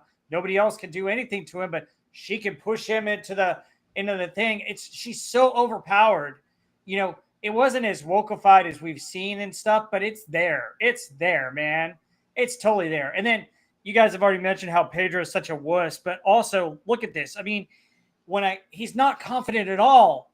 It's one thing to, not have confidence and to struggle with something, but during the course of a movie, you develop that character and they regain their confidence. Kind of like the movie we're going to talk about as one of our favorites coming up. But no, he's a wuss the whole movie, and I'm putting it nicely. And then, the other thing, Jim Cock, and I'm just now realizing this over the last couple of days, thinking about this more and more, because I'm getting more and more hacked off just like you are. But, Johnny Storm's given the good story arc where he actually figures out the sound and, gets the Silver Surfer back on their side. And then he's willing to sacrifice himself twice to save the family. Guess what? That's Gen Z building up, pushing down our generation as well. That's what that is. And that's part of this woke new stuff that they're doing to us. Okay? It's all about pushing down the older generations and building up the newer ones. And you don't have to do that. Everybody could have had a good storyline, but you didn't write it very well. This plot line is just awful. One other thing I want to mention, Galactus was awesome. He's probably the best part of the movie. Although when he first gets to Earth, he picks up a tree and sniffs it, which I thought was odd. Well, it's pathetic. The whole thing. And why is Galactus even there in person? Why doesn't he just get the Silver Surfer to zip around? Because he seems to move glacially. He just tends to walk in slow motion, and he's never in a hurry. And why not? I guess maybe he wants to stretch his legs, but that's what the Herald's for, right? Mm-hmm. So it's pathetic. There's so much shit in this that is just god fucking awful. Sean, what do you think of this thing? Like I said, I mean, this thing won out by a hair over Superman, but again, I mean, it's like that much, and the stuff I'm hearing, there's things I didn't even notice, like I didn't even think about Sue being pregnant, going up and facing 6Gs. They won't even let a pregnant lady on a roller coaster. Sure, you're going to just launch her up there. Right. Of course. Sure. Yeah. Fine. There's a lot of ridiculous stuff. However, I can see where they edited this down. I can see where they tried to brush aside some of the nonsense, but it, like Rob said, it's there. The DNA for all that woke junk is there, and you can tell. You can just see where all these things were. And I heard a few people say that this movie was actually like just a collection of trailers. There was nothing in the movie that surprised me at all. I knew everything that was going to happen. They blew their load on all of it. Galactus is coming. There's a thing with the baby. Other than that, there's nothing. It's all it's a collection of trailers. But that said, I mean, I enjoyed my popcorn. It was okay. The movie was more or less put together well. Some good sequences, some good CGI for once. Finally, they did that a little bit. But again, like I said, I think last week, I'm not going to give a movie a credit or a pat on the back for not being woke. That you're supposed to do that. I'm not going to say, well, at least it wasn't woke. No, those days are gone. You got to produce something good. This is just mid-level stuff. It's a rice cake instead of a turd, but I still don't like it. All right. Well, I'm just surprised that Troy, you haven't seen the movie, so we're gonna skip you, right? Well, no, I did have a thing that I want to say. I'll just be a moment. Go ahead. First, the reason that I didn't see it, I kind of mentioned this last week, is I am tired of giving my money to people that hate me. And it's very clear after Scarlet Witch and the multiverse of whatever that we got the message that we got from Disney with John Krasinski as Reed Richards is, we've heard you, we know what you want. And everyone thought, oh, great. Well, that means that when the Fantastic Four comes out, we'll get our fan casting. And they said, but no, we know what you want, but you can't have it. And I said, okay, Disney, Marvel, I know what you want, and you can't have it. That's my money. That's why I did not see it. And hey, as a side note, had they gone with John Krasinski, I think that Emily Blunt would have been a much better Sue Storm. Just saying. And you would not have any of this goofiness on the red carpet because they're married. They're supposed to be like that. Right. And I agree with everything Sean just said about stuffing too many good stories that could have been their own movies into this from what I've heard, the plot points. Personally, I would have preferred if they had gone with my first exposure to Fantastic Four was Power Records, the way it began, which was basically just a record book version of Fantastic Four 126, which would have been a great way for them to much better. What do you call it? We're in spoilers, right? So yeah. Everybody knows that they do a Dr. Doom thing, at the very, very end, as their little stinger for, Robert Downey Jr., but it wasn't played by Robert Downey Jr. There's a much better way of including Dr. Doom in that story with Ben wearing the thought projection helmet, and he sees Dr. Doom killing Sue at the very beginning. And then it turns out, it was just his, imagination. And then the story happens with the Mole Man. But anyway, they don't pay me, so we get what we get. I'm done. Sorry. No, fair enough. Andy Masterson, I want to hear what you have to say because you're a big fan of the Fantastic Four. And I can't believe that nobody mentioned the extreme wokeness of the ending where, Sue is pushing Galactus, backwards, which is bad. No, not that. Pushing Galactus backwards into the thing. And then Johnny is heading to give him a final push and sacrifice himself. But then the Silver Surfette knocks him out of the way and takes the shot herself. So it was two women taking down that toxic giant white male, which is about as woke as it fucking gets, in my opinion. But no, nobody mentioned that. Well, what do you think, Andy?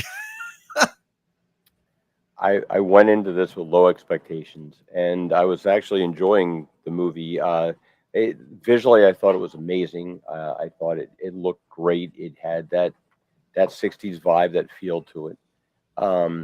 It reminded me a lot of when John Byrne took over the run, and he did a lot of retro stuff and made it look like, kind of, the colors were kind of a little blurry and muted. It looked more pulpy. And well, I just want to interrupt you just for a sec. Forgive me, please, but I would point out that it didn't look like the 60s because the 60s was psychedelic, and this is blue. So there was no Peter Max, there was no bright color, there was no pop music of our world. There was none of the things that really identify the 60s in my mind. Was just like, hey, it's the 60s in quotes, and here's some blue, suck on it. Well, they put in a lot of that, like that retro feel to it with like the cars and things like that. But at the same time, they did a whole bunch of things that were very like modern age, like with conveniences and things like that. Stuff that, like, I mean, I was born in the 60s, so I know a lot of these things that we didn't have, and like telephones with cords and all this stuff. And but I appreciated the attempt to make it look kind of now the atmosphere was completely wrong. It was, you didn't have that, like, women empowerment things that came on like in the later 70s. I remember my mom being all like, Helen Reddy and all that crap. Right. Woman hear me roar and all that stuff. But women, like, they're very prominent. There was a lot of like, it's like it was an idealized view of what the 60s, and that was like what I felt with this when I'm watching these characters. I felt like it was like you get a classic film like Casablanca, and you're going to redo Casablanca using soap opera actors that have a brief description of what each character was. And all right, and action, go. And I did not feel any of the personality of those characters come through on this film. To me, like, the reveal of Galactus was great looking. It was really cool. The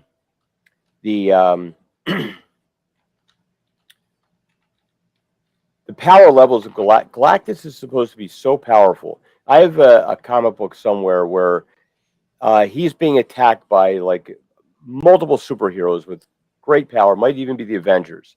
He doesn't even notice in the background that they're like, throwing everything they got at him. It's like, it's not even enough like mosquitoes biting you to get your attention. It's even less than that. So, and I was going to get this with Sue, giving it oof, her big oof, and let me use my force field to push him through the barrier and all that, and then he comes back, in the classic Michael Myers form. Visually, to me, it was such a waste. I mean, I understand. I understand what it is. Look, we've all been there. We've all been in the middle of, strung out on drugs and robbing the convenience store with our girlfriend. And honey, quick, we're about to get caught. Flash them your boobs. Do something so we can get away. And that's what this is. It's like, why Galactus all of a sudden? Like, Galactus needs a build-up. Galactus needs something, because everybody, it's not Fantastic Four number 48 where you're introducing Galactus where he's got, bare legs and all that in his spacesuit, but everybody knows what Galactus is, really. It's like, because let's be honest, you're selling these tickets to comic book fans. The only people that went to see this movie were comic book fans. And we're disillusioned because, and I believe that we should have a wiki fandom out there that ends Marvel canon when Disney bought it, because that's when Marvel died.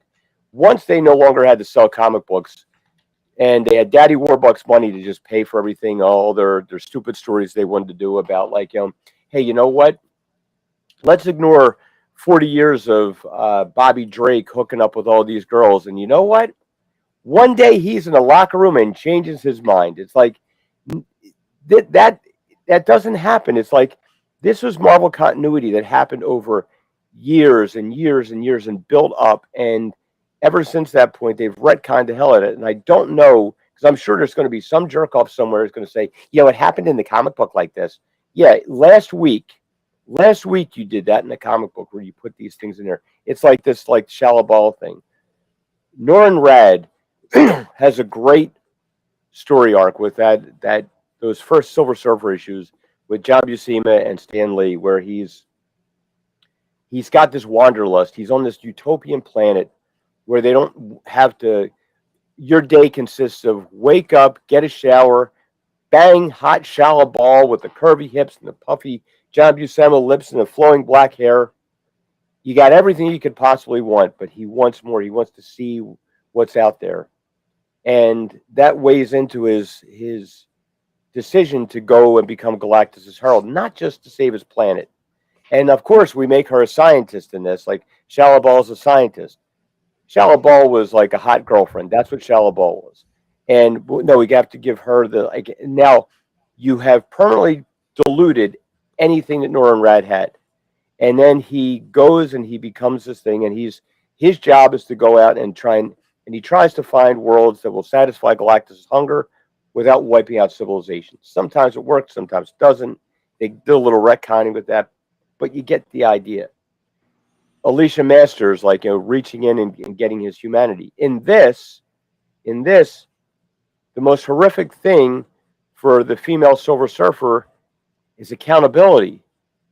Yeah, you saved your own planet, but how many billions and billions of people have you set up in the crosshairs for Galactus? And how dare you tell me what I've done wrong? It's like and off she flies. Johnny Storm is supposed to be. Look, these things came out in a time period, and they made Johnny Storm, who was James Dean. He was a hot rod. He was a hothead. He was impulsive, which is one of the things that that. And Ben Grimm. Ben Grimm was there was a lot more edginess to Ben Grimm. He's not going around entertaining the kids and being cute. And the stupid thing with the freaking beard, it's I got a grinding wheel, I'm gonna shave off my beard with, cut me a freaking break. That's what, maybe it happened somewhere in somewhat Marvel continuity, but that's not what you want to see when you're looking for these great characters. And the stories that they had with these, and Reed, that part at the end with the little cartoon where they drew in the freaking mustache on Reed. Come on. It's just dumb.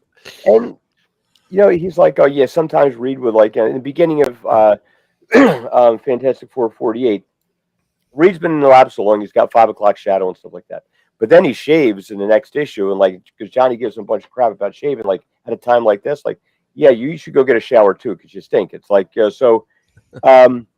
but he's not Reed Richards. He's and Gary pointed out this. It's great that he is their view of what a masculine man should be. Just effeminate. He's effeminate. He's not threatening. He's know your place and don't overstep on the women, and need a little reassurance when it's a hot woman there. Because somebody pointed out, he doesn't need his reassurance when he's next to one of his male co-stars.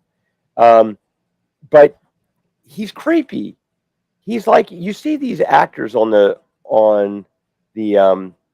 red carpet, and they're attractive, and they're wow, that was what Hollywood was supposed to be.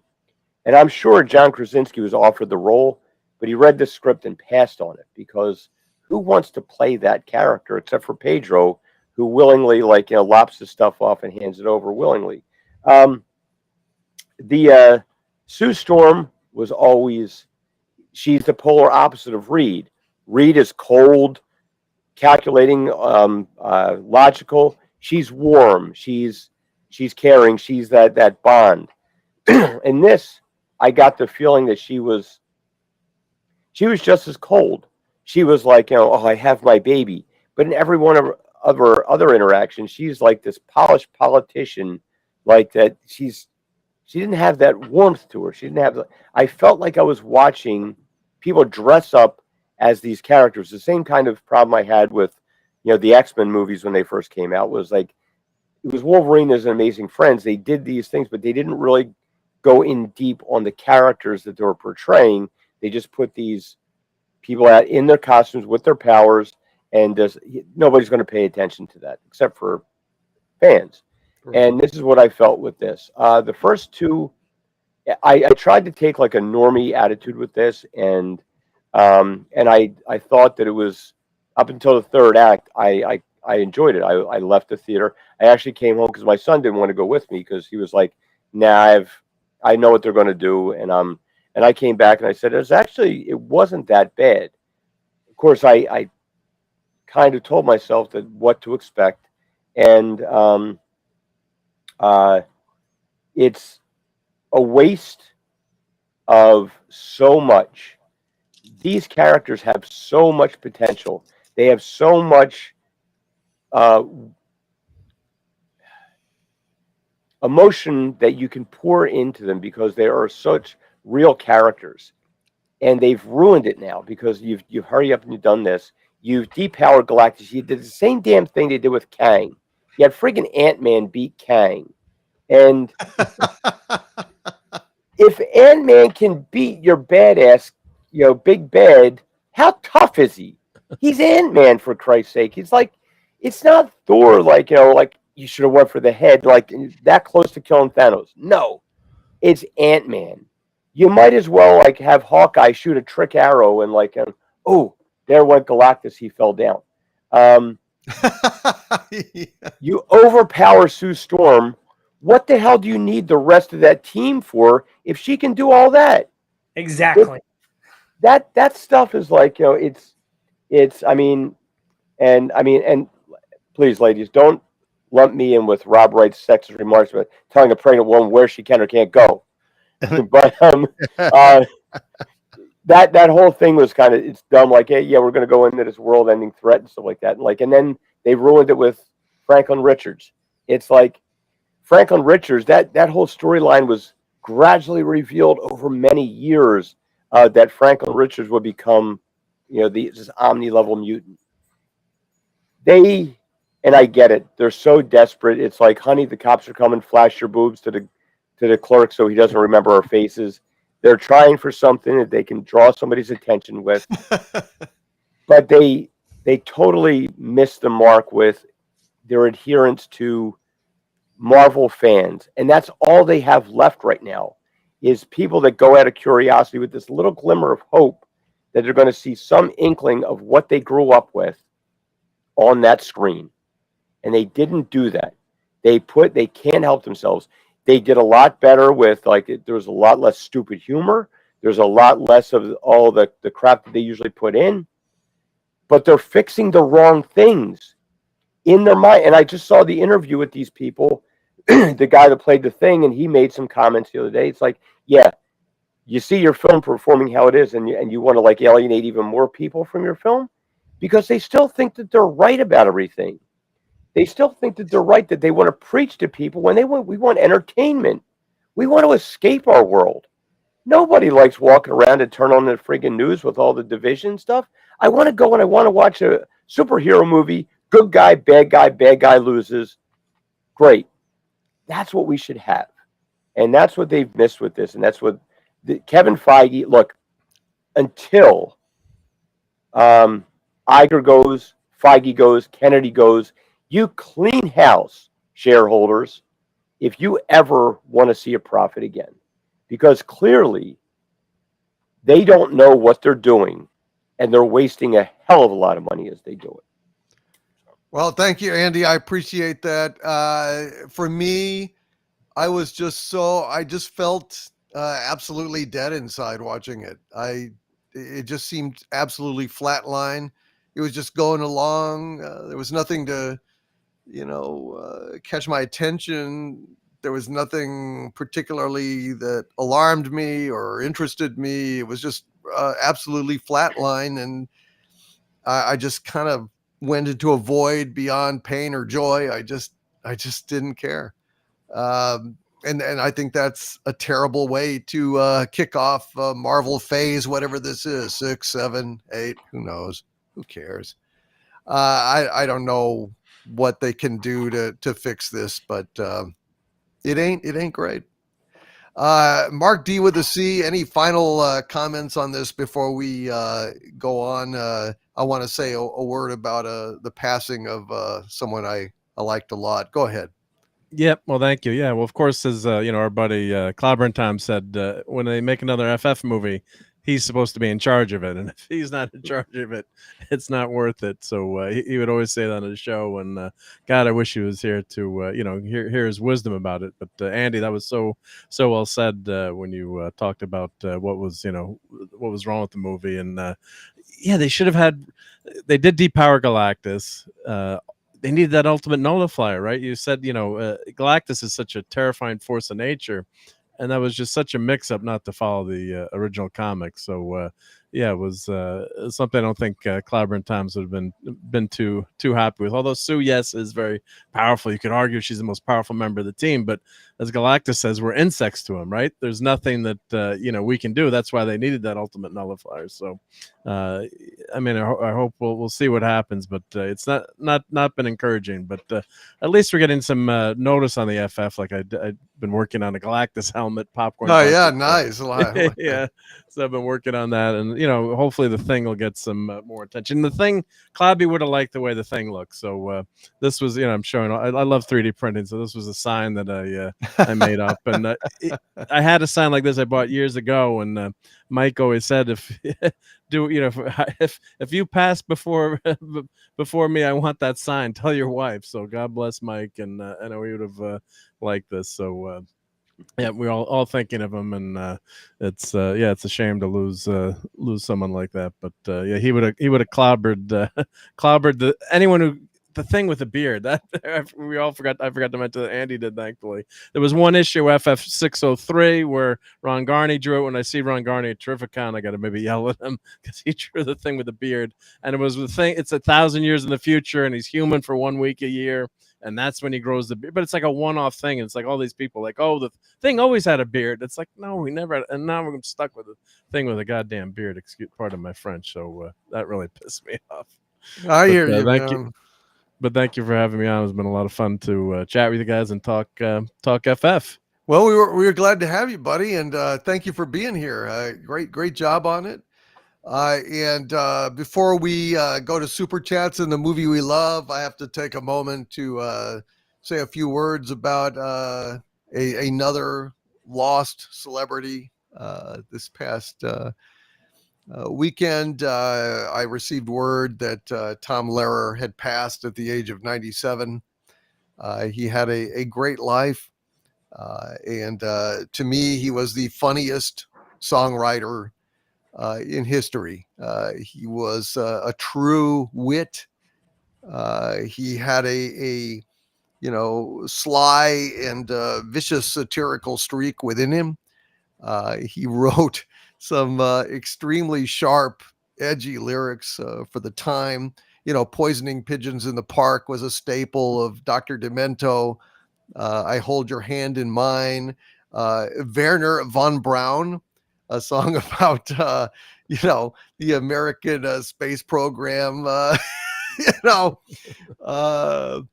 It was an extremely edgy, funny guy. The Masochism Tango, Pollution, Smut, Who's Next, wrote a song about Be Prepared, proposing it as a Boy Scout anthem, and he was a genius. He really, in the Vatican rag, he worked the word transubstantiate into a lyric.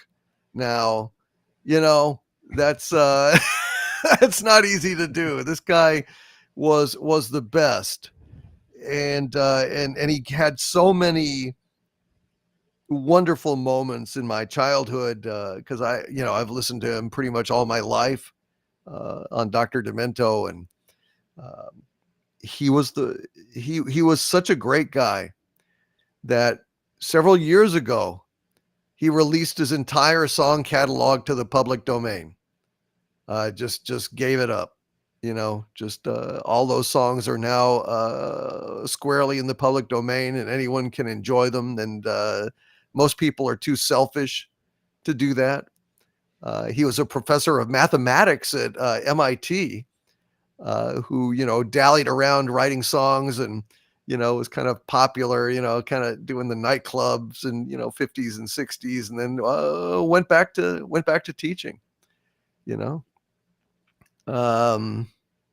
He was kind of I don't know, an idol of mine because of his brilliance.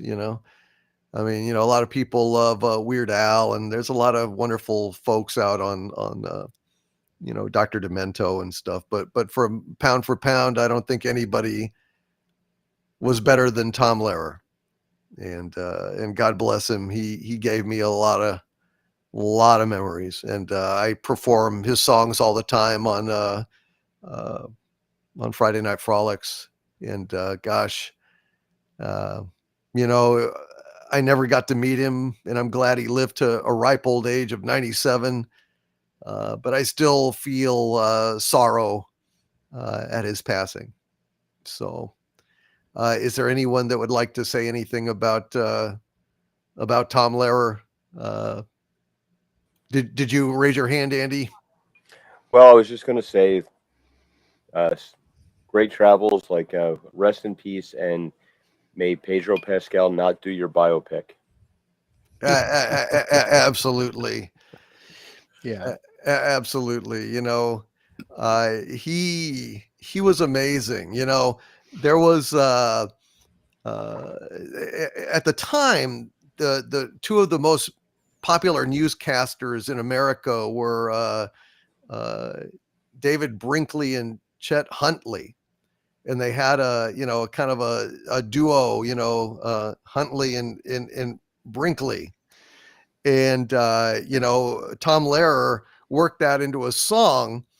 It was a song about World War III. He was saying, well, a lot of great songs came out of World War II. If any great songs are going to come out of World War III, we better start writing them now. And it was a song called So Long, Mom. And in honor of Tom Lehrer, I'm going to give you a little bit of that. Goes, so long, Mom, I'm off to drop the bomb, so don't wait up for me. But while you swelter down there in your shelter, you can see me right on your TV. While we're attacking frontally, watch Brinkley and Huntley describing contrapuntally the cities we have lost. No need for you to miss a minute of the agonizing Holocaust. Yeah! Little Johnny Jones, he was a U.S. pilot, and no shrinking violet was he. He was mighty proud when World War III was declared. He wasn't scared, no sirree. And this is what he said on his way to Armageddon. So long, Mom, I'm off to drop the bomb, so don't wait up for me. Though I may roam, I'll come back to my home, although it may be a pile of debris. Remember, Mommy, I'm off to get a commie, so send me a salami and try to smile somehow. I'll look for you when the world is over, an hour and a half from now. So God bless you, Tom Lehrer. You're a absolute fucking genius, and you are a stand-up guy that gave back to the country the songs that you had written, and we will never ever forget you. At least I never will. God bless you, brother. I actually shed a few tears when I heard of his passing, following hard on the passing of Ozzy and Hulk Hogan and Jamal Warner and there was I can't even. Chuck Mangione. Mangione. Yep. Just heartbreaking. So anyway, Professor Tom God bless you, and thank you for making my childhood not much better. All right, folks, let's go to a few more of these super chats. And Mark D with a C, have you seen Rocky 3? Oh yeah, love Rocky 3. Yep. Well, stick When did around. You can give All us right, yep. your feedback, memories on that. Let's go to some super chats.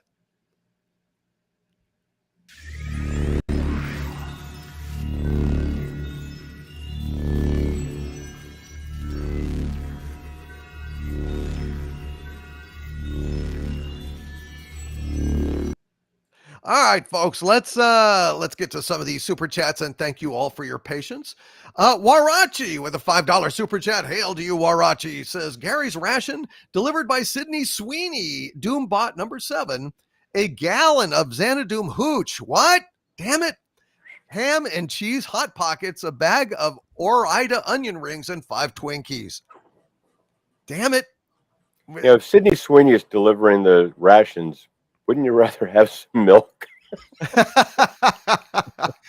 Milk does a body good, Andy. Milk does a body good. It's true. It's true. And Jack White with a $10 super chat. Hail to you, Jack White. Jack White says, Harvey, your many, many offspring are still coming for your head. Damn it. That is bullshit. And my lord, I just got some very disturbing news. I got an email from Omnivac. He's now connected to the internet. See, now I know you're just trying to scare me, Jack White, because if Omnivac was connected to the internet, we would all be dead. So nice try though, but believe me, Omnivac, if he was connected to the internet, we would all be foobarred.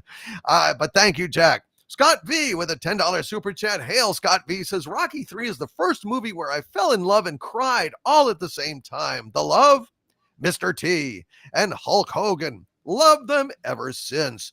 The cry. When Mick dies, it hurt bad, like when Spock died the first time. Absolutely, man. Mickey, man. Burgess Meredith. He was fantastic as that character. And Rocky 3 is a fantastic movie. Absolutely fantastic. I can't wait to hear what Gary's notes have to tell us about it. Saul Shymek with a $5 super chat. Hello, Saul. How are you, sir? He says, for fun, who would have been good actors for the roles in the Fantastic Four film, as I do not follow modern actors? I don't know. I mean, this John Krasinski guy apparently would be pretty good. I think somebody like modern actors that are still around right now, somebody like Christian Bale would probably have been a really good Reed Richards. Although honestly, the best Reed Richards would have been Pierce Brosnan from Mars Attacks. When he looked at, with the pipe, and he looked like the spitting fucking image of Reed Richards in Mars. Don't you all agree on the panel, Andy? Maybe Andy stepped away. Oh yeah, no, I'd agree with that. Yep. I mean, he looks so much like Reed Richards, the pipe and everything. I mean, he was playing it comedic, but he can play it seriously. He would have been fantastic as Reed Richards. Sue Storm, well, there's lots of women that could have played Sue. Michael Chiklis is about the best thing that you could get, probably. I mean, just bring him back into it. And Johnny Storm, well, shit, I don't know. Well, there's lots of guys could have played Johnny Storm. But Reed is the anchor. And I don't know. Anybody have a good Sue? I don't really. I'm just kind of. Sydney Sweeney. Yeah, Sydney Sweeney. I guess that's it. Well, there you go. Hail to you, Saul Shymek. Sorry, I don't have better here. But yeah, Reed Richards, Pierce Brosnan would have been absolutely fucking perfect. Casey's Creepy Creations with a $5 super chat. Hail to you, Casey. He says, hail DC, God forbid people who go to see a movie about the Fantastic Four expect to see actors who feel like those characters. I know we're nervy, aren't we?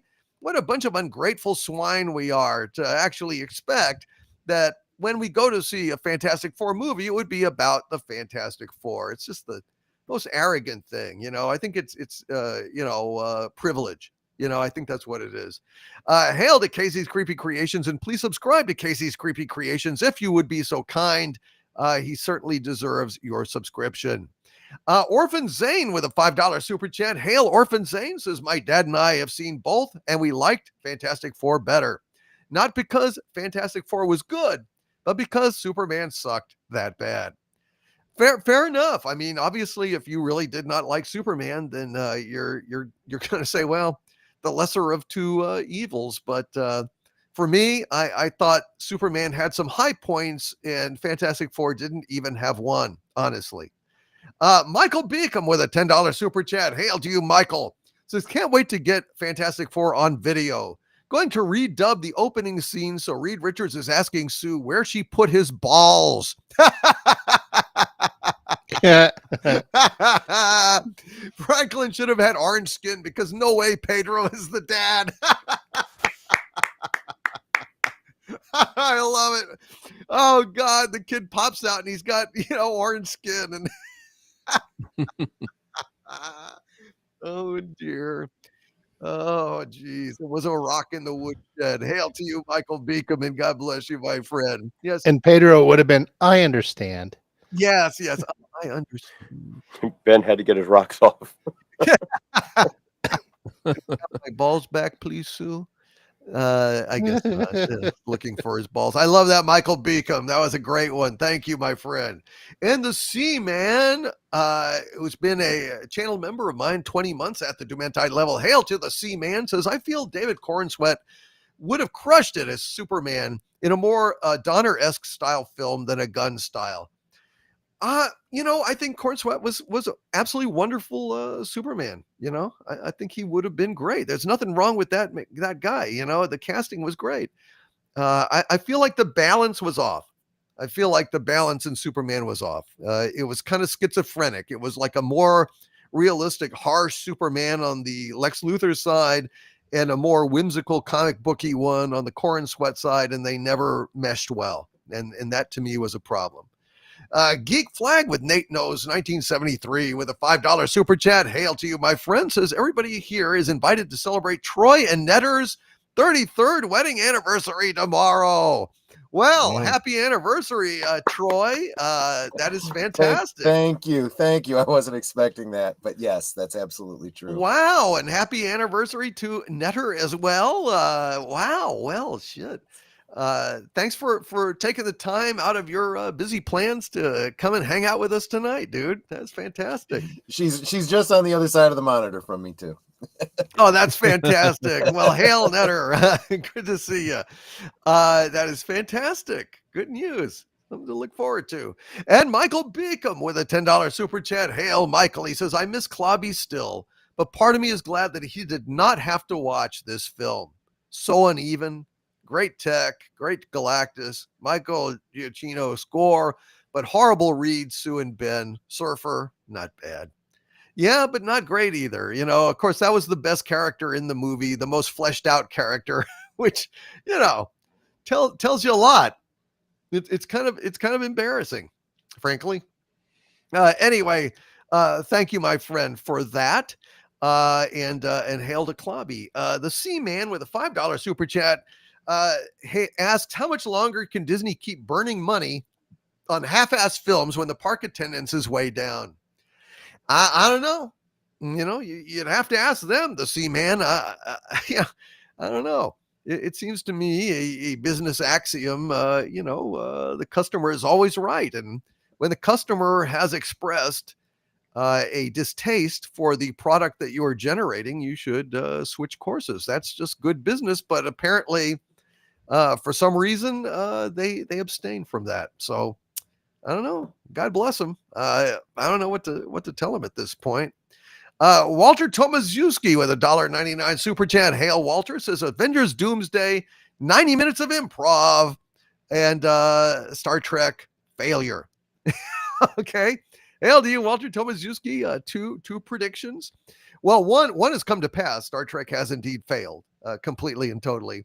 Avengers Doomsday, well, only time will tell, but I sure hope that they're looking at Fantastic Four and looking back at the huge hits that they used to have, and maybe they're saying to themselves, hopefully, God knows, knock wood, it's time to change course and not half-ass. Seriously.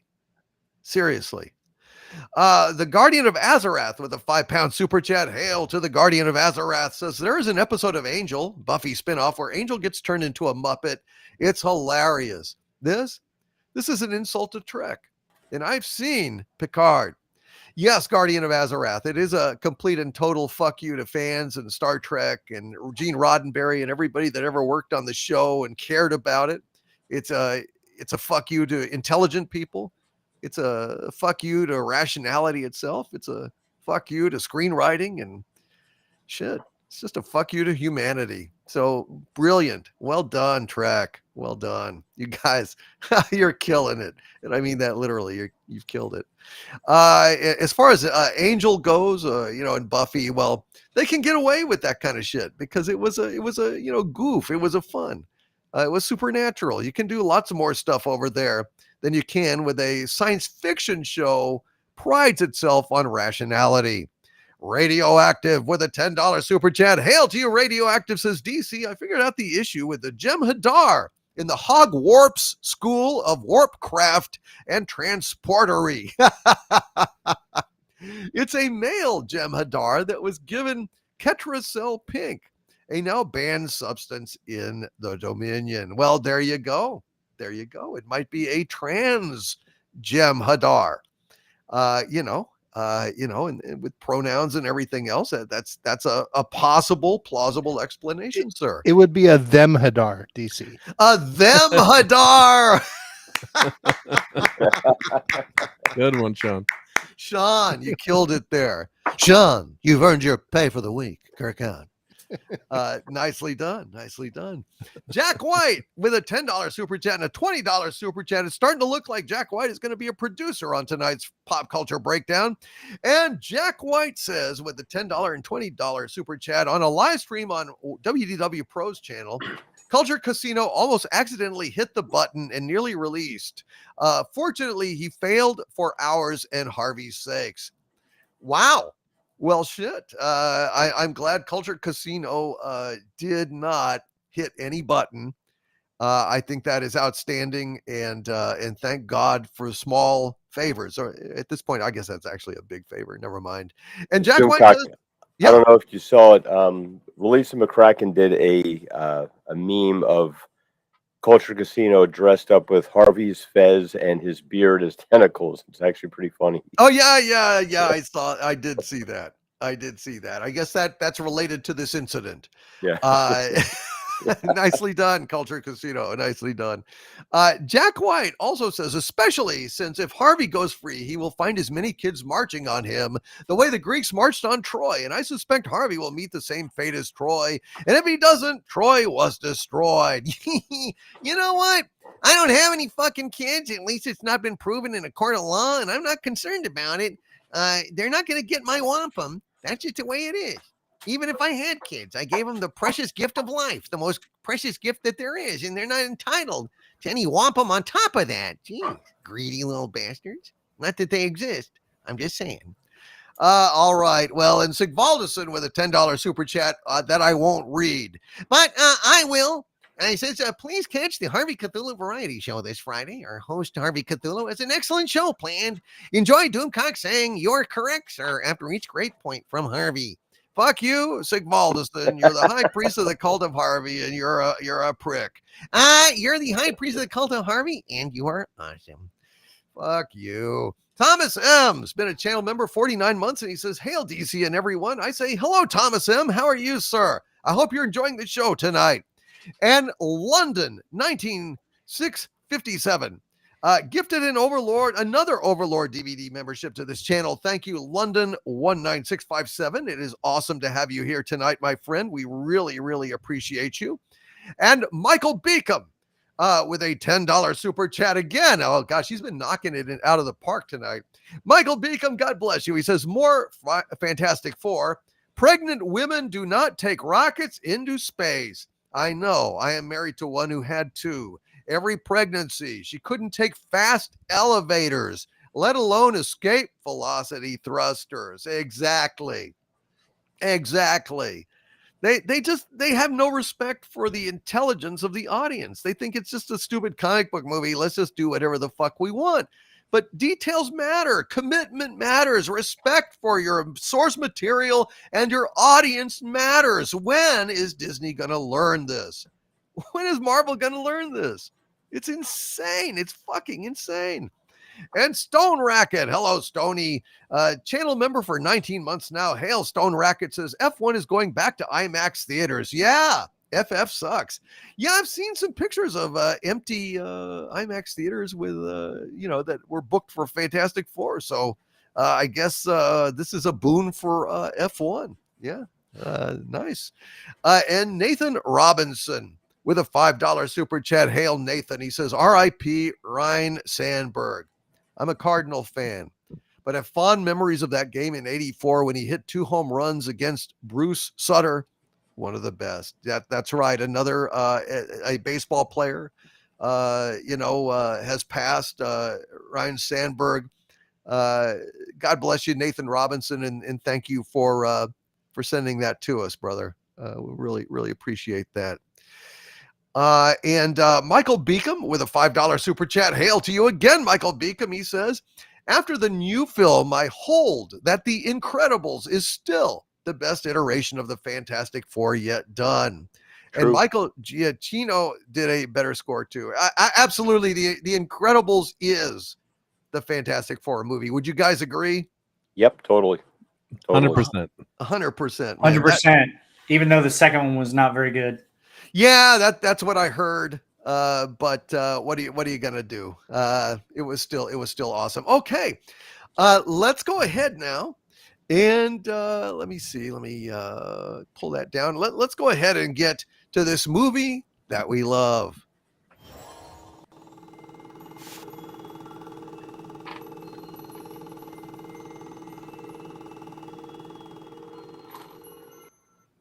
All right, my friends, this movie that we love this week is none other than Rocky III.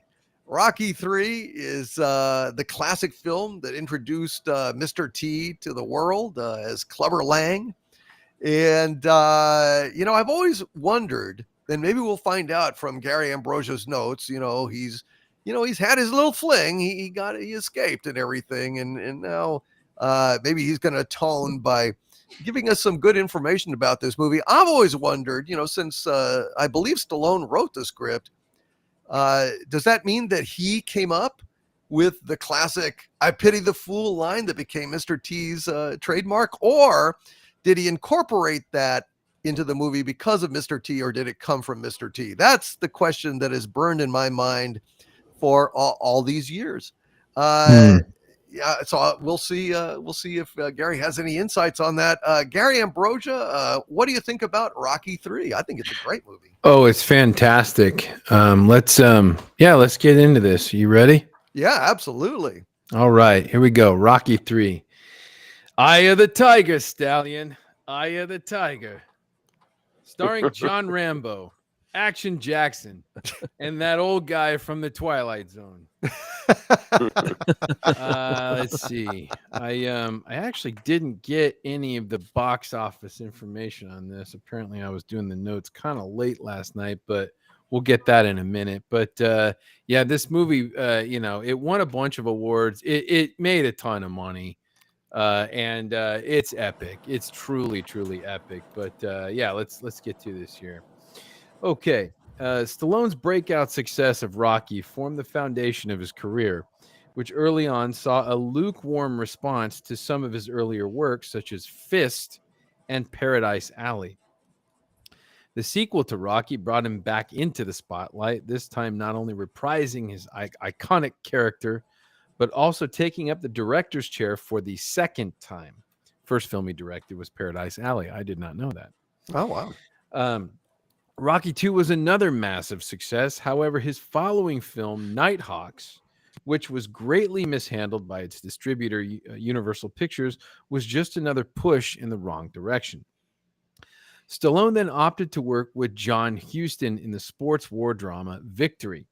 It was during the production of that film he began writing the script for Rocky III. Stallone equates writing a second sequel to two highly successful films was like living up to two older brothers. Stallone's physical transformation was excruciating for the actor-director, dropping his body fat down to 2.8% and his weight down to 155 pounds, which is mentioned in the film that it almost qualifies him as a middleweight.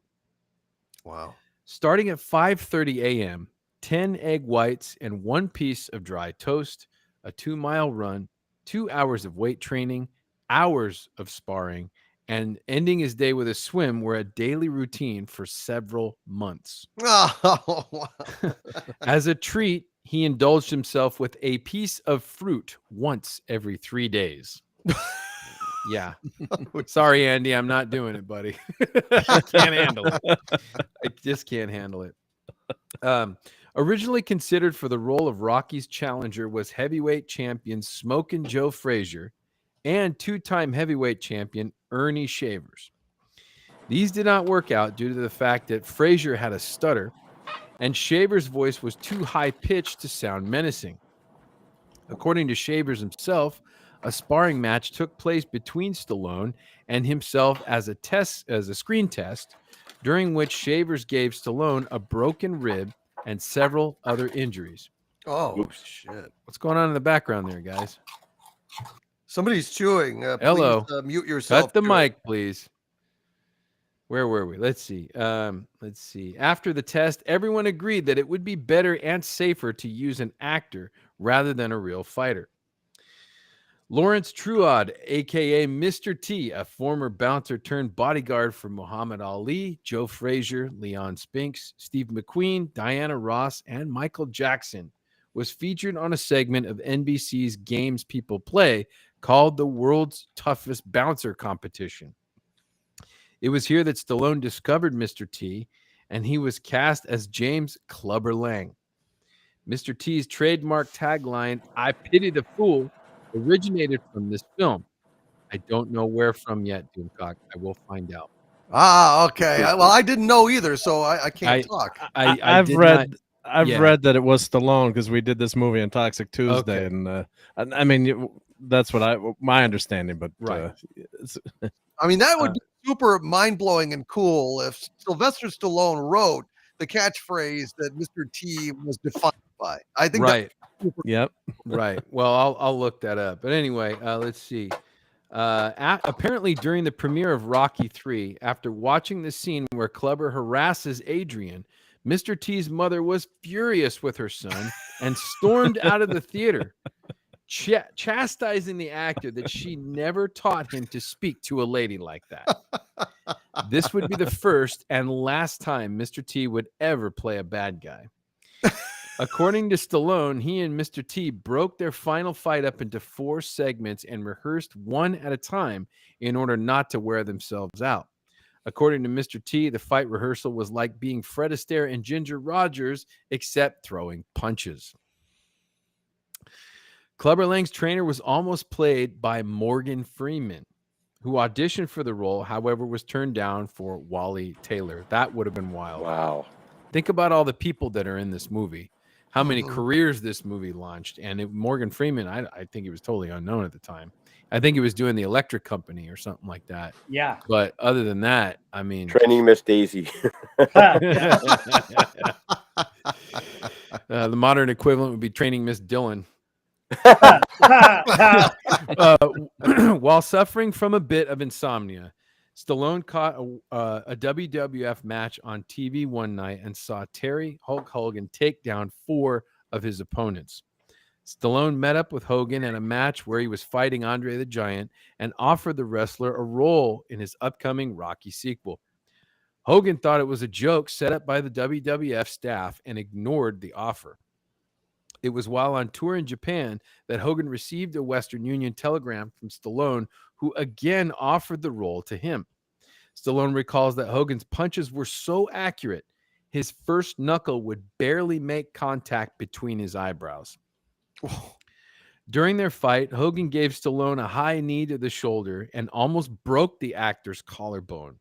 Stallone was terrified to get up from the stunt because he genuinely thought his collarbone was protruding from his shoulder. No.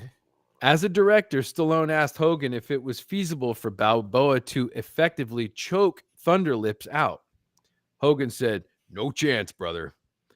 To which Stallone replied, "Prove it." Stallone jumped up and proceeded to attempt a chokehold on the massive wrestler, to which Hogan responded by rolling his eyes and lifting Stallone off his neck and tossing him into the canvas. There was an interview with Stallone, and he's like, I remember when he did that. He picked me up like I was a donut around his neck, and he just threw me right on the canvas. Let's see, where was I? Apparently, Hogan had to jump into Stallone's arms for the scene when Balboa throws Thunder Lips, because Sly could not actually pick the massive wrestler up, who at 320 pounds was more than twice his weight. Wow. During the crowd fight scene, Stallone informed Hogan that after Balboa tosses him out of the ring, Thunder Lips would be confronted by a few security guards, and then he could get a little aggressive with them. On call of action, Hogan began tossing the security guards 10 feet into the audience, causing 3 stunt performers to officially retire after being hospitalized. Oh, my God. Although Rocky III was the start of Hogan's career, Vincent McMahon Sr., the president of the WWF, fired Hogan from the prestigious wrestling league because he took on the role of Thunder Lips in the film. McMahon's son, Vince, hired the wrestler back 2 years later and placed him as the headlining star of the first WrestleMania, thus establishing Hulk Hogan's career as the #1 wrestling superstar in the world. Rest in peace, Terry Hulk Hogan. We love you. Amen. Amen. Yeah. The film gives us Survivor's mega hit, Eye of the Tiger, which hit the #1 spot on Billboard's Hot 100 and reigned supreme for 6 weeks at the top. The track also hit the #1 status in several other countries, including the United Kingdom, Australia, Canada, Finland, Ireland, Japan, Norway, and South Africa. Stallone reportedly wanted to use Another One Bites the Dust by Queen. However, the song was deemed too expensive to license. Another song was written for the film by Joe Esposito called You're the Best. However, the track was rejected. The song did, however, finally turn up during the All Valley tournament for the finale of The Karate Kid. All right. Strangely enough, Eye of the Tiger was originally written and rejected for Flashdance. Wow. How about that? Well, Yeah. look at that look. Look at that look, man. He missed out on playing villains because he was fucking amazing. He was a bad mofo, man. Yeah, he used to be in my admin group in my acting class way back in the day. And this guy was one of the sweetest, kindest, nicest guys I've ever met. He was like, I used to watch the A-Team when I was a kid all the time. And when I saw him show up in the admin group, I was starstruck by this guy, man. I loved him. He's so cool. Such a cool guy. Anyway, the statue of Rocky Balboa was commissioned for the film. However, it was an actual legitimate bronze cast sculpture. Stallone offered it to the Philadelphia Museum of Arts after the film wrapped. However, they claimed they had no interest in displaying a, quote, movie prop. After much backlash from the public, the museum caved and installed the statue at the top of the steps of the museum, which were also the location of the scene from the first film where Balboa ascends to the top of the stairs with his arms in the air. Soon after its official display, the art community began complaining about its recognition from the museum, so the statue was relocated to the Spectrum Sports Arena in South Philadelphia, then brought back to the museum, then back to the Spectrum, and finally relocated again back to the museum, although this time placed at the bottom of the steps. The site is still a massive tourist destination to this day. Wow. Very Anything true. to chime in on that, Andy? Oh, very true. It's a and the Spectrum was a little dicey there too. Like you could walk in that theater and you weren't sure if your feet were ever going to come off the floor again. So it was much nicer when they put it on the back of the art museum. Wow. Which those steps are not as intimidating as they appear on film. Okay. During the montage, we see Rocky appearing on The Muppet Show. Footage of Stallone's actual appearance on the show was recycled, but Jim Henson was called in to redub Kermit's dialogue announcing Rocky Balboa instead of Sylvester Stallone. Also featured during the montage is brother Frank Stallone, who cameos as a fighter losing to Clubber Lang. After coming home from a day's shooting, Stallone's 6-year-old son Sage would constantly ask his father, "Daddy, why are you all beat up?" When Stallone made an appearance on the Johnny Carson show to promote the film, bringing his son on the show as well, he told his son, "Remember all those times I came home and all bloody and beat up? And you asked me who did this? Well, it was him." And he pointed to Johnny Carson. Yeah. Apparently this frame's interesting. Apparently we got the we got the answer to who won this rematch in Creed. Ah, I don't know if you guys know that. no, Yeah. I haven't Yeah, I seen do. Creed. Oh, really? You should watch Creed. First one's good. The first one's good. The rest of them are shit, but Creed's a good movie.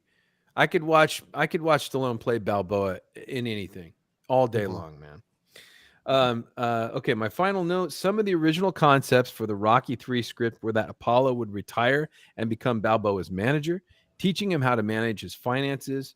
They were holding the final match at the Colosseum in Rome with a training montage on the Spanish Steps Monument, and ending the film by showing Balboa being dropped off at his home right after his victory over Clubber Lang. He suffers an aneurysm and falls over dead. Whoa. Yeah, Wow. that was the original concept for the script, but thank God Stallone, he clevered up. He said, "I don't think I could do that," you know? Yeah. Anyway, this movie is, the first movie is brilliant. It's great. The second movie gives us what we really wanted to see. It completed the first movie, but this movie was so personal. Stallone was saying, the only way I can top this is to go inward and to go real, because this is the natural progression of what would happen. All the fame and fortune and success that would come to Rocky, it start getting to his head, and he starts to get flashy, and he starts to get like I can't remember what the line was when he's like, "What the hell are you doing? What is this crap? We gotta train," like he's they've got that disco music shit going on, and the pinball game and all that, and he loses terribly, and then he's got to get the edge back. This movie is a perfect Rocky movie, in my opinion. I didn't know where you could go after he defeated Apollo. You know what I mean? But this movie is awesome. This movie is absolutely fantastic. It's one of my favorites. I could watch, like I was saying, I don't really have a favorite Rocky movie. I think they're all great. Even the ones that aren't so great, it's kind of like a slice of life, because there are times in Rocky's life where things happen that we don't want to see. And that's just the natural progression of his story. Even the fifth one, the fourth one was the one that I used to watch all the time as a kid. That was the first one I ever saw.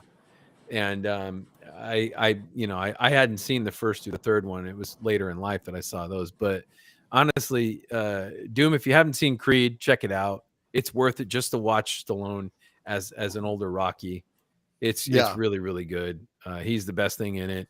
But Rocky 3, man, badass, amazing, awesome movie.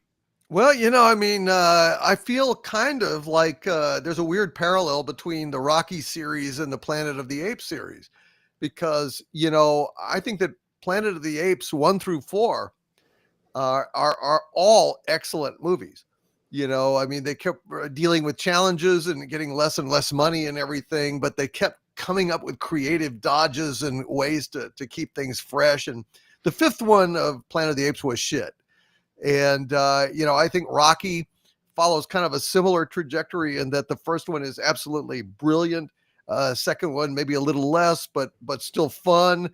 The third one is brilliant. The fourth one is brilliant. The fifth one I didn't care for as much, but, it's funny. It's hard to keep a series this good for as long as 4 movies, and Rocky manages to do that along with Planet of the Apes.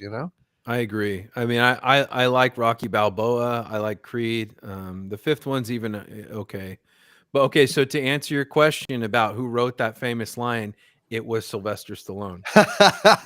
Shit. Stallone wrote that dialogue, and then Mr. T just basically gave it to Mr. T. Yeah, man, because that was his "I pity the fool." It was so perfect. It was so perfect. Yep. Any prediction for tonight's fight? Pain. So fucking great. Holy shit. Rob, what do you think of this movie? I love this movie. This was the first Rocky film that I saw as a kid. And then I saw all the rest, and I absolutely love this one. This one is interesting because of the mental aspect of it. He loses his confidence. He loses his edge. And it takes somebody like Apollo Creed to help him get it back, a true friend. And it takes, a good woman, a good wife, because Adrian has some good parts in this too, where she has to, get inside him and hold him accountable. And she's tough too. And she's gorgeous. But that's the thing that this does. It tells a story where he loses something and then regains it. Dukak, I mentioned this to you, is that, Reed Richards, who we talked about in Fantastic Four in this past movie, came across as somebody who didn't have any confidence. And that would have been okay if he would have gotten it back at the end of the movie. Clearly, they didn't watch Rocky 3 because he never gets it back. And it was one of the faults of Fantastic Four. But this movie is a palette for character-driven stories. And it tells you how to develop and continue to develop your character even after 2 really good movies. So it's a perfect follow-up to the other 2 movies. It gives you something different. It gives him a new challenger. The other fact about it that people leave out is that Clubber Lang is also a southpaw, which is very interesting because the past 2 movies, you learn about how Rocky has to learn how to fight right-handed so you can take on Creed and beat him. Well, you got some elements of that fighting another southpaw here. So it's really good. I love it. I love the music. I love the pacing of this movie. It's got some emotional highs and lows, which are great. And I think the characters are all really good and really well done, well acted. Perfect movie. It is a damn fine movie. Thank you, Rob. Sean, what say you? Oh, this is yet another good one. And Stallone doesn't get enough credit. I know everyone likes him and stuff, but he doesn't get enough credit as an actor and a writer, because in all of the Rocky movies, from Rocky 1 all the way up to Creed, every single movie we have Rocky in, he changes. We see him going through life. He's never the same. He's not written the same and he's not acted the same. And Stallone grew with the character, and it's just, he's a genius. And if you go and look at it really does change, and it fits every single story. I love this movie, even though it's predictable. We know the formula, what's going to happen. We see him kind of getting down. We know he's going to get back up. We know he's going to come back and get the win at the end of it. And that's fine that we know that, because the whole time, once that training montage starts, when Adrian pumps him up and he's ready to go, you're just like with it, even though it's going to end well. You're along for the ride, and it takes you with you, and it's fun. I hadn't seen this movie in a long time, and I really forgot how much I had liked it. Now I want to go watch Rocky 4 now. I want to see James Brown, and I want to see Apollo get creamed. I want to see it all. Yeah, man. Really good movie. It's a hell of a great movie, honestly. I really love this series. Troy, what do you think about this movie? Well, you know me, American of Italian descent. This was must watch in my house. I'll tell you, the first 3 Rocky movies, you were drawing the comparison to Planet of the Apes. I draw a comparison to the Godfather 1, 2, and 3, where 3 was starting to get into the commercialization of it, but still an excellent film in my opinion. And I would say the entire Rocky series is a masterclass for all these people that are doing superhero movies now, how to write a hero. Somebody who, because I mean, it's not that he's a superhero, right?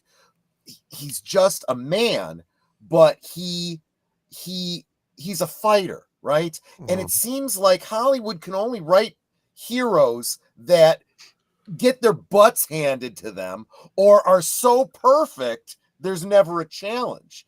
And yeah, the guys before me made an excellent point. He's different in every movie because the character continues to develop, and they don't forget what happened in the previous films.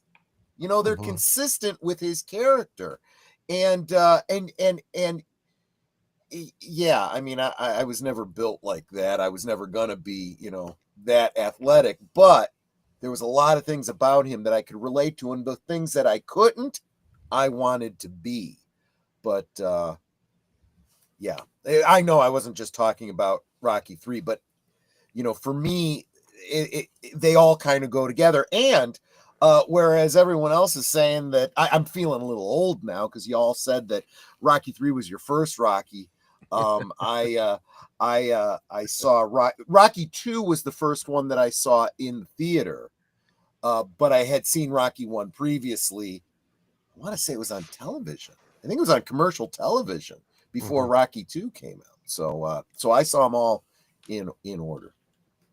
Interesting. Well, so did I. I got to say, in my opinion, Rocky is the best movie of the five because it is so artistically done. I'm not saying that necessarily it's the most loved one, but objectively, in terms of like being a character study, brilliantly written, brilliantly directed. You know, it's a self-contained kind of a masterpiece, and I believe it. I agree that it should have won Best Picture at the Oscars and did.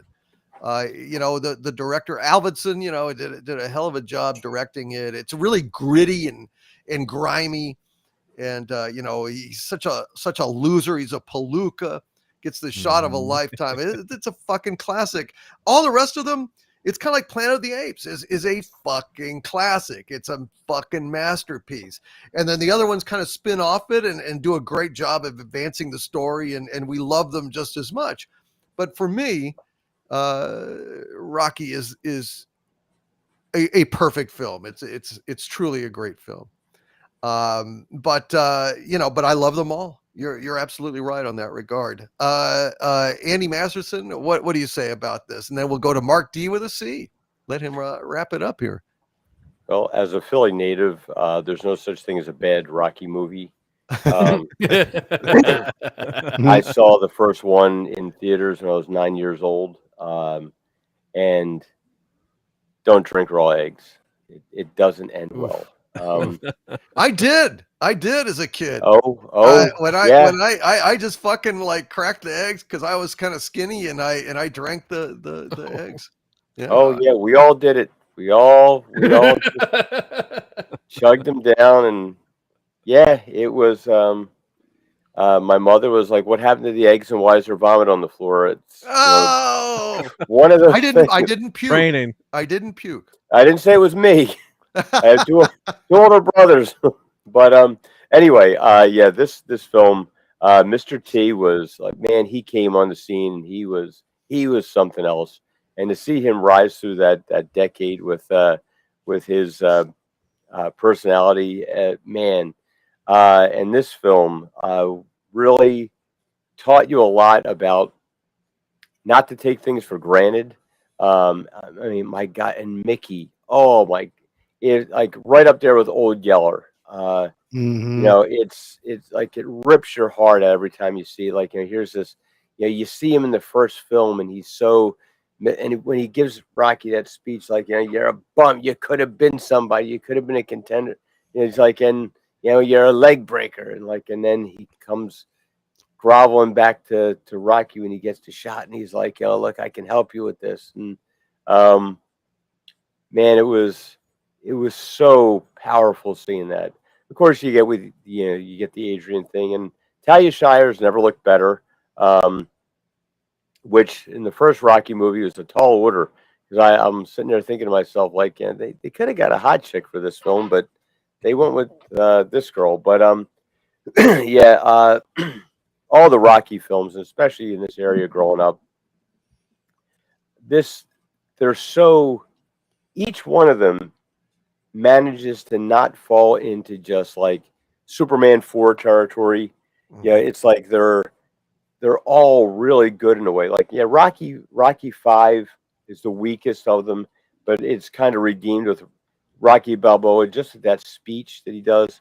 But this one here is really, really powerful. And it's like, and there's Rocky kind of left standing on his own and like has to rebuild himself. There's a big lesson in there for all of us to like, not give up on yourself and to push yourself a little bit. But yeah, great film. And I agree with Sean. Stallone doesn't get the credit that he deserves, because there's a lot of these action stars from the 80s that did a really good job being action stars, but a writer and director and actor, like, I mean, he really has a lot of talent and the ability to break down stories. If you ever watched any of the interviews with him where he talks about the whole process, he understands storytelling and he understands heroism and he understands icons and things. So he really is an asset. And if I know it's a long shot, but if there's somebody out there in Hollywood that, besides Taylor Sheridan, that wants to understand how to do good movies and stuff, and you got Stallone right there, all you got to do is talk to the guy, and he could probably set you back on course with a lot of these things that you're going off the rails with. 100%. And that was nicely said, Andy. And, I got to say that scene between Burgess Meredith and Rocky, when he goes back to the apartment and Rocky's hurt, and he kind of looked up to Mick, and Mick, turned his back on him. And, when he's talking about, his fight, this son of a bitch, he puts a nail in the thumb, he's punching me, he's putting holes in my cheek, a spit shooting out, and I've got this lifetime of pain and, experience, and I want to give it to you. I want to give it to you. So all the shit that I went through, you won't go through, and Rocky's like, yeah, well, I myself, and he just turns his back on him, and Mick is walking, slow, bent over, like it's his last chance too. And when Rocky comes out, he's leaning against the wall. You want to help me? Come on here, help me. I'm standing here, and he's like letting all the like pain and I mean, it's such a great scene. He's so hurt. And then the long shot with Mick just kind of walking slowly down the street away. And I'm going to tear up, man, like talking about it, because, the door flies open and, Rock comes and that very softly understated, music, he catches up to him and you don't even need to see, it's like the forgiveness. Yeah. And it's like shows what a heart Rocky has. It's the best scene in the entire series. Yes. And that's one of the reasons why, because this movie has scenes like that. And the director was so brilliant the way he shot it. And it just, the whole thing, it's one of the best scenes, dramatic scenes I've seen in a movie. And it kind of gets me, it gets to my heart, I'm kind of tearing up here because Jesus, what a great film. Mark D with a C, what do you say about this one? All right. Well, first I got to get my boxing gloves in if I'm talking about Rocky 3.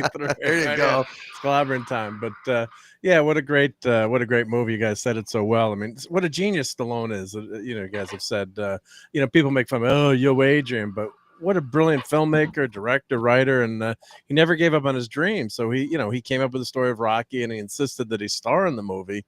And imagine if he didn't, if he gave up or just took the payout, took the money, and didn't star in that, we would have lost out on a great, great career. And think of what this spawned too, as you said, Mr. T. If you've watched, loved him on the A-Team, but this was, his big start.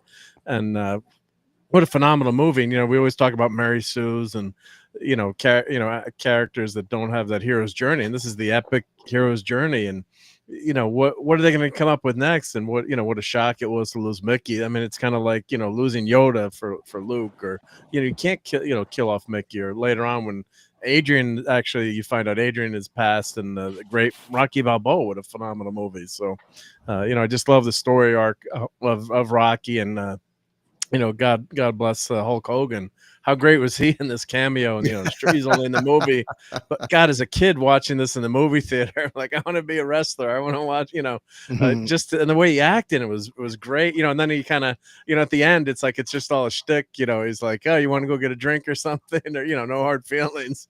And you could see, I guess Stallone was scared of him probably in real life and as an actor too, because Hulk was just so damn big, right? I mean, Stallone, what you guys said, yeah, it was 155 in incredible shape, but the Hulk can just toss him around. So this movie's a big, big surprise in terms of being so successful, but maybe not because you got Stallone, behind it and coming up with that great story, and really hits home. And there's some really great scenes in this.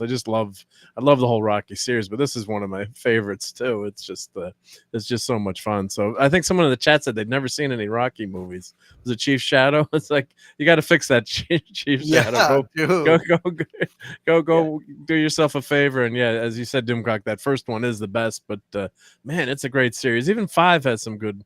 It's not well loved, but it's got some good moments too. So go watch those movies. And what a genius Stallone is. We're blessed to have had him as an actor and writer director, and and is just all American. That I went to see that statue in Philly. It's like that's the one. If you go to Philly, you're gonna get a cheesesteak.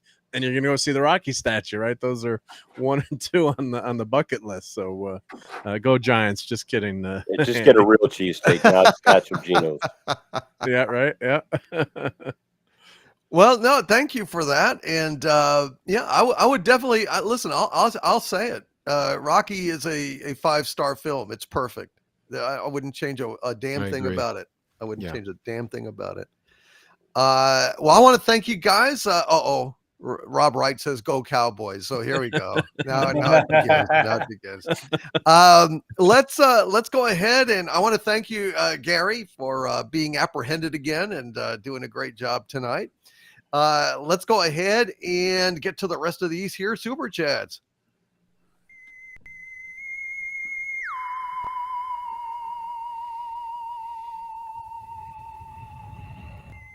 All right, here we go. Let's see what we got here. Redwood the Elf with a $20 super chat. Hail to you, my friend. God bless you, Redwood the Elf. He says, Mr. F and Invisible Girl on Game Show. What is the strangest place you've had sex? Their answer, shower in the living room. Host says it's not strange. They say, when he was in the living room and I was in the shower. Hail to you, Redwood the Elf. I didn't know you had performed on the Borscht Belt. I love it. Hail to you, Redwood the Elf. I love it, dude. I love it.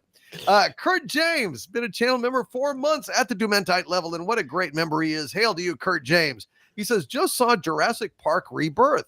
Loved it. I have an incredibly low bar for film enjoyment. So Superman and Fantastic Four also delivered for me. Hail all. Hail to you, Kurt James. Dude, I wish I could be you, man. It would, it would make me very happy if I had a low threshold of entertainment. But I have an extremely high threshold, so I'm constantly disappointed. I'm a hard ass, I admit it. Evan Peterson with a $5 super chat. Hail, Evan Peterson. He says Franklin was using his powers to hide his green skin, tentacles, and wings. That's why Galactus wanted him. He knows Harvey is the real dad. Damn it! This is bullshit. I wouldn't sleep with Sue Richards. I know where she's been, dude. I don't want anything to do with Pedro Pascal. Not even Pascal adjacent. No way. I ain't the guy. Hell to you, Evan Peterson. That's right. Reed Richards is his own rubber, like he said. So, it's like, I don't really want to deal with that. JB Behemoth. JB Behemoth has been a channel member 62 months. Thank you, JB. He says, preach, my brother. Amen. Hail to you, JB Behemoth. Of course, I'm quoting Reservoir Dogs. Hail to you, JB Behemoth. I know the right way to say it. Humphrey Bear has been a channel member 20 months. Hail to you, Humphrey Bear. And he says, KK is still cray-cray. Yes. I saw a funny thing today. on the X, or was it maybe yesterday? Somebody saying the Ray movie's going into production next year. Yeah. Ouch. Sure. And Santa Claus is guest starring along with the Easter Bunny. Sure, you betcha. Woohoo! Maybe some good characters. Yeah, exactly. And it is quite clear now that Jack White is an executive producer tonight on this pop culture breakdown. In fact, over more than an executive producer. Hail to the great Jack White. He is an anime and manga expert on this show. And executive producer plus Jack White says, with a $20 super chat, a $10 super chat, and then a $50 super chat. Hail to you, Jack White. He says, I would like to respond to a point Rob Wright made earlier about tearing down older generations. I agree that making fun of Gen X is ridiculous, but there is an older generation that needs to be made fun of, the boomers, because the boomers raised the millennials, the woke teachers and authority figures the Zoomers have to interact with, and the fact that the boomers themselves in a lot of cases refuse to grow up.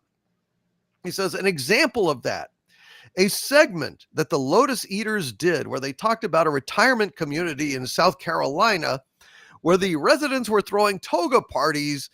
They're in their 60s and 70s and still acting like teenagers. Well, shit. So what? More power to them. For those that think young, it's I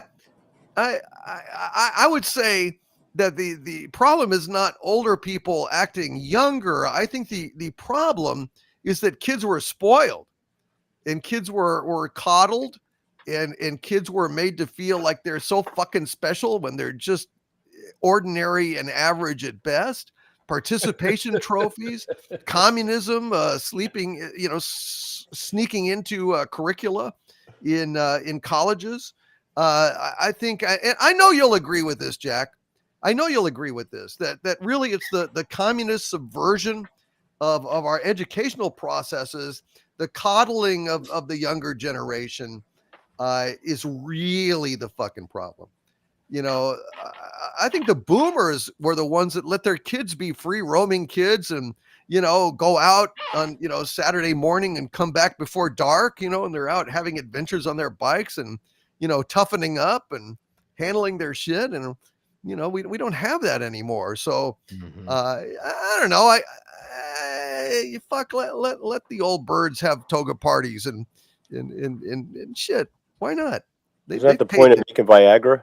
Yeah, fucking let them take Viagra and, toga, shit, fuck it. Why not, for God's sakes? That's my opinion, but we can disagree on that. Hail to you, Jack White. Kurt James gifted 5 Overlord DVD memberships to this channel. We got 7 new members tonight. And I want to thank you, Kurt, very, very much for that kindness, sir. Hail to you. We appreciate you. Swift -1. With a $2 super chat. Hail to you. Swift -1 says Jurassic World with ScarJo beating Fantastic Four. LOL. Yeah, ScarJo. This is Scarlett Johansson. She, I think she is excluded from Avengers Doomsday, and I guess this is her Rowenge that she's wreaking. Don't you think? It's possible. Yeah, that lawsuit. Well, I'm just saying, I feel like that may be the case. But hell, I don't know. At least I'd like to think so. She's hot. She's hot. No matter what, she's hot. Corbin Dallas, Corbin. Been a channel member 17 months at the Dementite level. Hail to you, Corbin. Says female silver surf her is an insult to us fans. How some people can give it a pass in any amount to me is sickening. This gender swapping must end. I agree, dude. I agree. I mean, it's a sad fact, Corbin Dallas, Corbin, that the silver surf her, aka the silver surfette, is the best developed character in the fucking movie. But that doesn't mean it's right, and I'm not giving it a pass. I really was so bored by the fucking thing that I didn't know what to say. It's hard to hate something when, you feel tranquilized and unable to move your limbs. It's just, I was almost like sleep paralysis being awake. I'm just like staring at the screen and thinking, and I'm not even, Christ almighty. It was a weird experience. It was a very weird experience. Kurt James with a $9.99 super chat. Hail, Kurt James says, hail all. Doomcock panel chat, wrenches et al. Happy hump day. Love spending time here. Hail, Sabu and Harvey. Skull of Calderon and others populating the center of the earth. Hail to you, Kurt James, and thank you, my friend, for being here. We're glad that you're here as well, sir, and glad you're having a good time. SHS Rebels 08 with a $3.99 super sticker of a pair giving a toast. A little mug of, it looks like maybe coffee laced with bourbon. I don't know. Hail to you, SHS Rebels 08. Enjoy your beverage, my friend, and thank you for being here tonight, and thank you for that super sticker. Nathan Robinson with a $5 super chat. Hail, Nathan says, my Uncle Bob filmed me as a kid doing one-arm push-ups because of Rocky. He was an executive at NBC. When my grandma died, Hogan called him. Wow. Nathan, that is super damn cool, dude. So he actually, Hulk Hogan called your Uncle Bob. Wow, dude. That's super cool. What a childhood you must have had, sir. Michael Beacom with a $2 super chat. Hail to Michael Beacom says, calling it an early night, be seeing you. And also you, Michael Beacom. Thank you, and my best to Cassandra at home. And Jack White with a $10 super chat, super executive producer Jack White, a $10 super chat, says, Gary, you should be able to get some omnibuses of the Fantastic Four on Amazon. I had to type out the name of said site this way because of YouTube's wacky censorship. Yeah, the black and white omnibuses are really awesome. Although I'll remind you of something later on, Gary. Okay. Just let you know. Jack White also says with a third, he's been an arch villain for 30 months, and he's got some game recommendations for us. It's a member chat for 30 months and also a $10 super chat. Jack White says game recommendations, folks. Check this out. The Trails series, Persona series, Devil May Cry series, Metal Gear Solid series, Dying Light series, Ninja Gaiden series, Dead or Alive series, Hitman series, Turok series, Darksiders series, YS series, the Tales series, the Star Ocean series, Evil West, Sleeping Dogs, RoboCop Rogue City, Suikoden 1 and remastered, System Shock remake. Oh yeah, I didn't know they made that. Quake series, Dragon Quest series, Fallout series. I want to get Fallout. Elder Scrolls series. I have a number of those. Hail to you, Jack White. Thank you, sir, for that. And thank you for being a super executive producer here tonight. We missed you at the Archvillain live stream this afternoon. Did you forget about it or were you busy? Nathan Robinson with a $2 super chat says, Creed is funny. Rocky would destroy Adonis. I haven't seen Creed, like I said, so I can't comment on that. Let's see. Jack White also with a $5 super chat. Hail to you. Says Soul Reaver 1 and 2 remastered, One Piece Odyssey. Oh, there's a game of One Piece. Stalker series, Atomic Heart, Far Cry series, Ni no Kuni series, Gravity Rush series, Nair series. Hail to you, super executive producer Jack White. And Robert Moschel says with a $2 super chat, no more race, gender, and ECS swapping for HW. Hail to you, Robert Moschel. I endorse that, sir. I endorse that very, very, very much. Hail to you. And Jack White responds to me with a $10 super chat. Thank you, Jack. He says, you realize it was the boomers who backed the participation trophies their kids got and didn't discipline them properly. And that's because that's how the boomers' parents dealt with them growing up. No, I don't know that that's true. I don't know. I think the boomers' parents were not indulgent. You know, I don't think that they were. I think the boomers were probably the last decent generation we've had on a whole. You know, I think that then subsequently, you know, they coddled their kids. The boomers, it wasn't the boomers' parents. The boomers themselves coddled their kids. and then they got entitled, and then it just got worse, because then the coddling, it just snowballed. It just got more and more and more coddling as it went down, Jack. And even more than that, though, the fucking communism in the schools, that really is what, I mean, you know that, man. You know that for sure. Hail to you, super executive producer Jack White. All right, folks, let's go ahead and go around and introduce everyone, and let everyone say good night. Gary Ambrosia, anything you would like to say to the audience here? Well, I guess this is the end of my 3 hours of freedom, so I better reactivate my collar here. That would be wise. That would be yes, wise. yeah, I just wanted to say once again, my overlord, how deeply sorry I am, and I won't be behaving this way anymore. I really do enjoy it here. Really, the food is it's terrific. Well, Warachi sends you care packages, at least. Thank God. Not that they're any worse than the stuff that you give me, but the air quality is great, and it really is. It's just I really truly greatly appreciate having to do this every single Wednesday and just being here every second of my life. So you're welcome. Thank you. Thank you. Welcome. I greatly appreciate it. But hail to the chat, hail to the wrenches, you, and even you, and especially you. But we love you guys very much. We'll see you next Wednesday. Take care. And thank you very much. Keep talking like that, Gary, and we may take that collar off on a semi-permanent basis, or maybe next week. Next week. We'll see. Thank you. Rob, go ahead and plug away, my friend. Yeah, I got my own channel, Rob Wright Gen X Pop Culture, and coming up on my channel, I'm going to have reviews of Happy Gilmore 2, the Billy Joel documentary that appeared on HBO and HBO Max.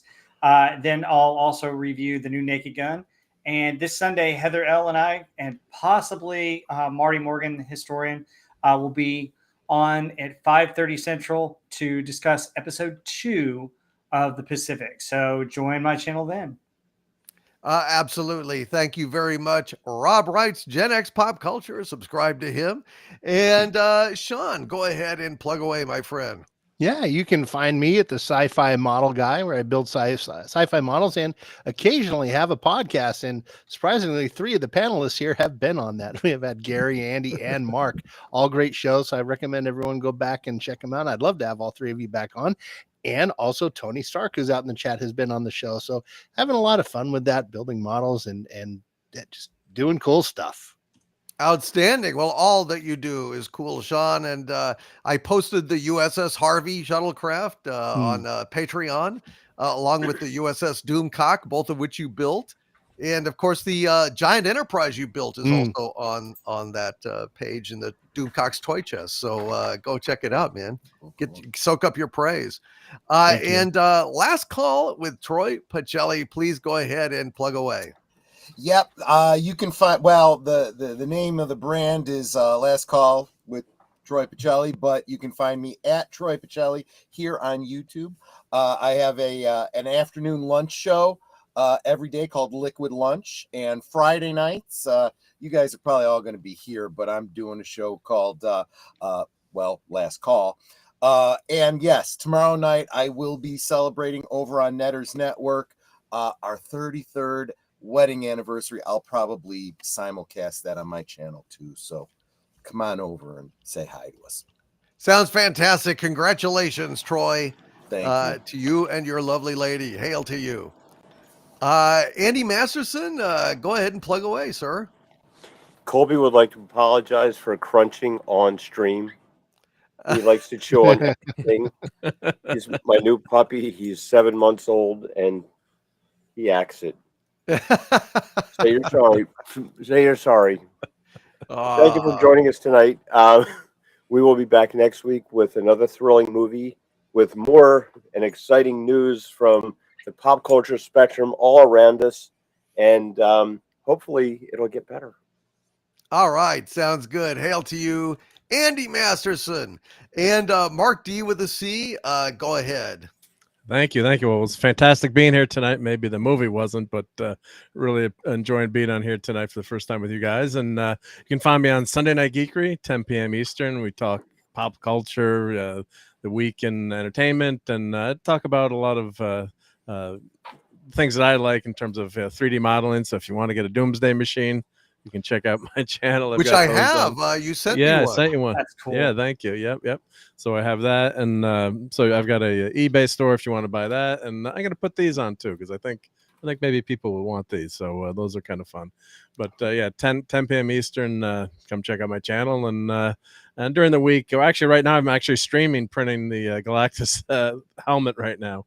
Just one of those 3D printers going in the background. But yeah, it's a lot of fun to get to talk pop culture and all the things that we love and cherish. And I was enjoying your your talk about Strange New Worlds, or Strange Nude Worlds, as Worms, as Clobby said. And my God, could they stop shipping the characters together? So might talk about that a little bit. But you covered so well. But oh my God, that series is just it's just killing me. And one of the things Clobbering Times and I would stay on StreamYard, and we'd kind of hate watch that show. And God, I wish I had, not that you would record a friend, but like, God, it was just such comedy gold listening to Mike skewer that series. And I wish you guys could all hear it because it was just so much fun. So, but thank you again for having me on tonight. It was a big blast to be here on your channel. We loved having you, man, and thank you very much for popping in here. We had a fun time with you, and glad that you were here. Let's see. Jack White is a super uber producer. He's got a little more feedback about this. He had made the comment here. He's got a $10 super chat, a $5 super chat, a $20 super chat, and then a $2 super chat. Hail to super executive producer Jack White. He made the point. You realize it was the boomers who backed the participation trophies their kids got and didn't discipline them properly. And that's because that's how the boomers' parents dealt with them growing up. He says, I'm sorry, DC, but the greatest generation at large spoiled their kids because of the hardships they faced during the war and the Great Depression. So they spoiled their kids because of that. Well, that has a certain amount of validity there. That's true. Well, I grew up with those parents, and I didn't get any of that. So some my mom neither. Some did not.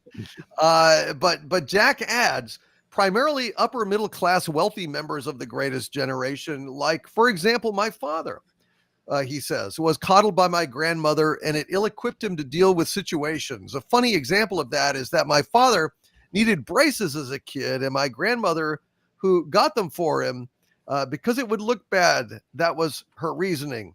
Wouldn't get them for him, I meant, because when I make mistakes like that, I start to wonder if that joke condition from Futurama, stupid fingers, is a thing. Okay, so you like type. No, I have that too. I type, my fingers type independent of my brain sometimes. It's really weird. It'll just substitute words just for laughs. It's a really weird thing, Jack. You're not alone in that, dude.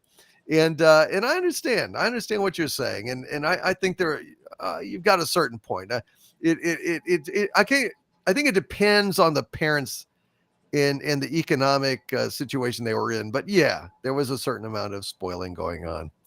But I want to thank you, Jack, for being here. I want to thank everyone in the chat. I want to thank all of my wrenches doing such an amazing job. Hail to AMS out there and TD out there in the chat. AMS says, Andy Masterson, I love your work. Please keep it up. So there you go, Andy. You got some praise there, brother. Oh, look at that. What is that?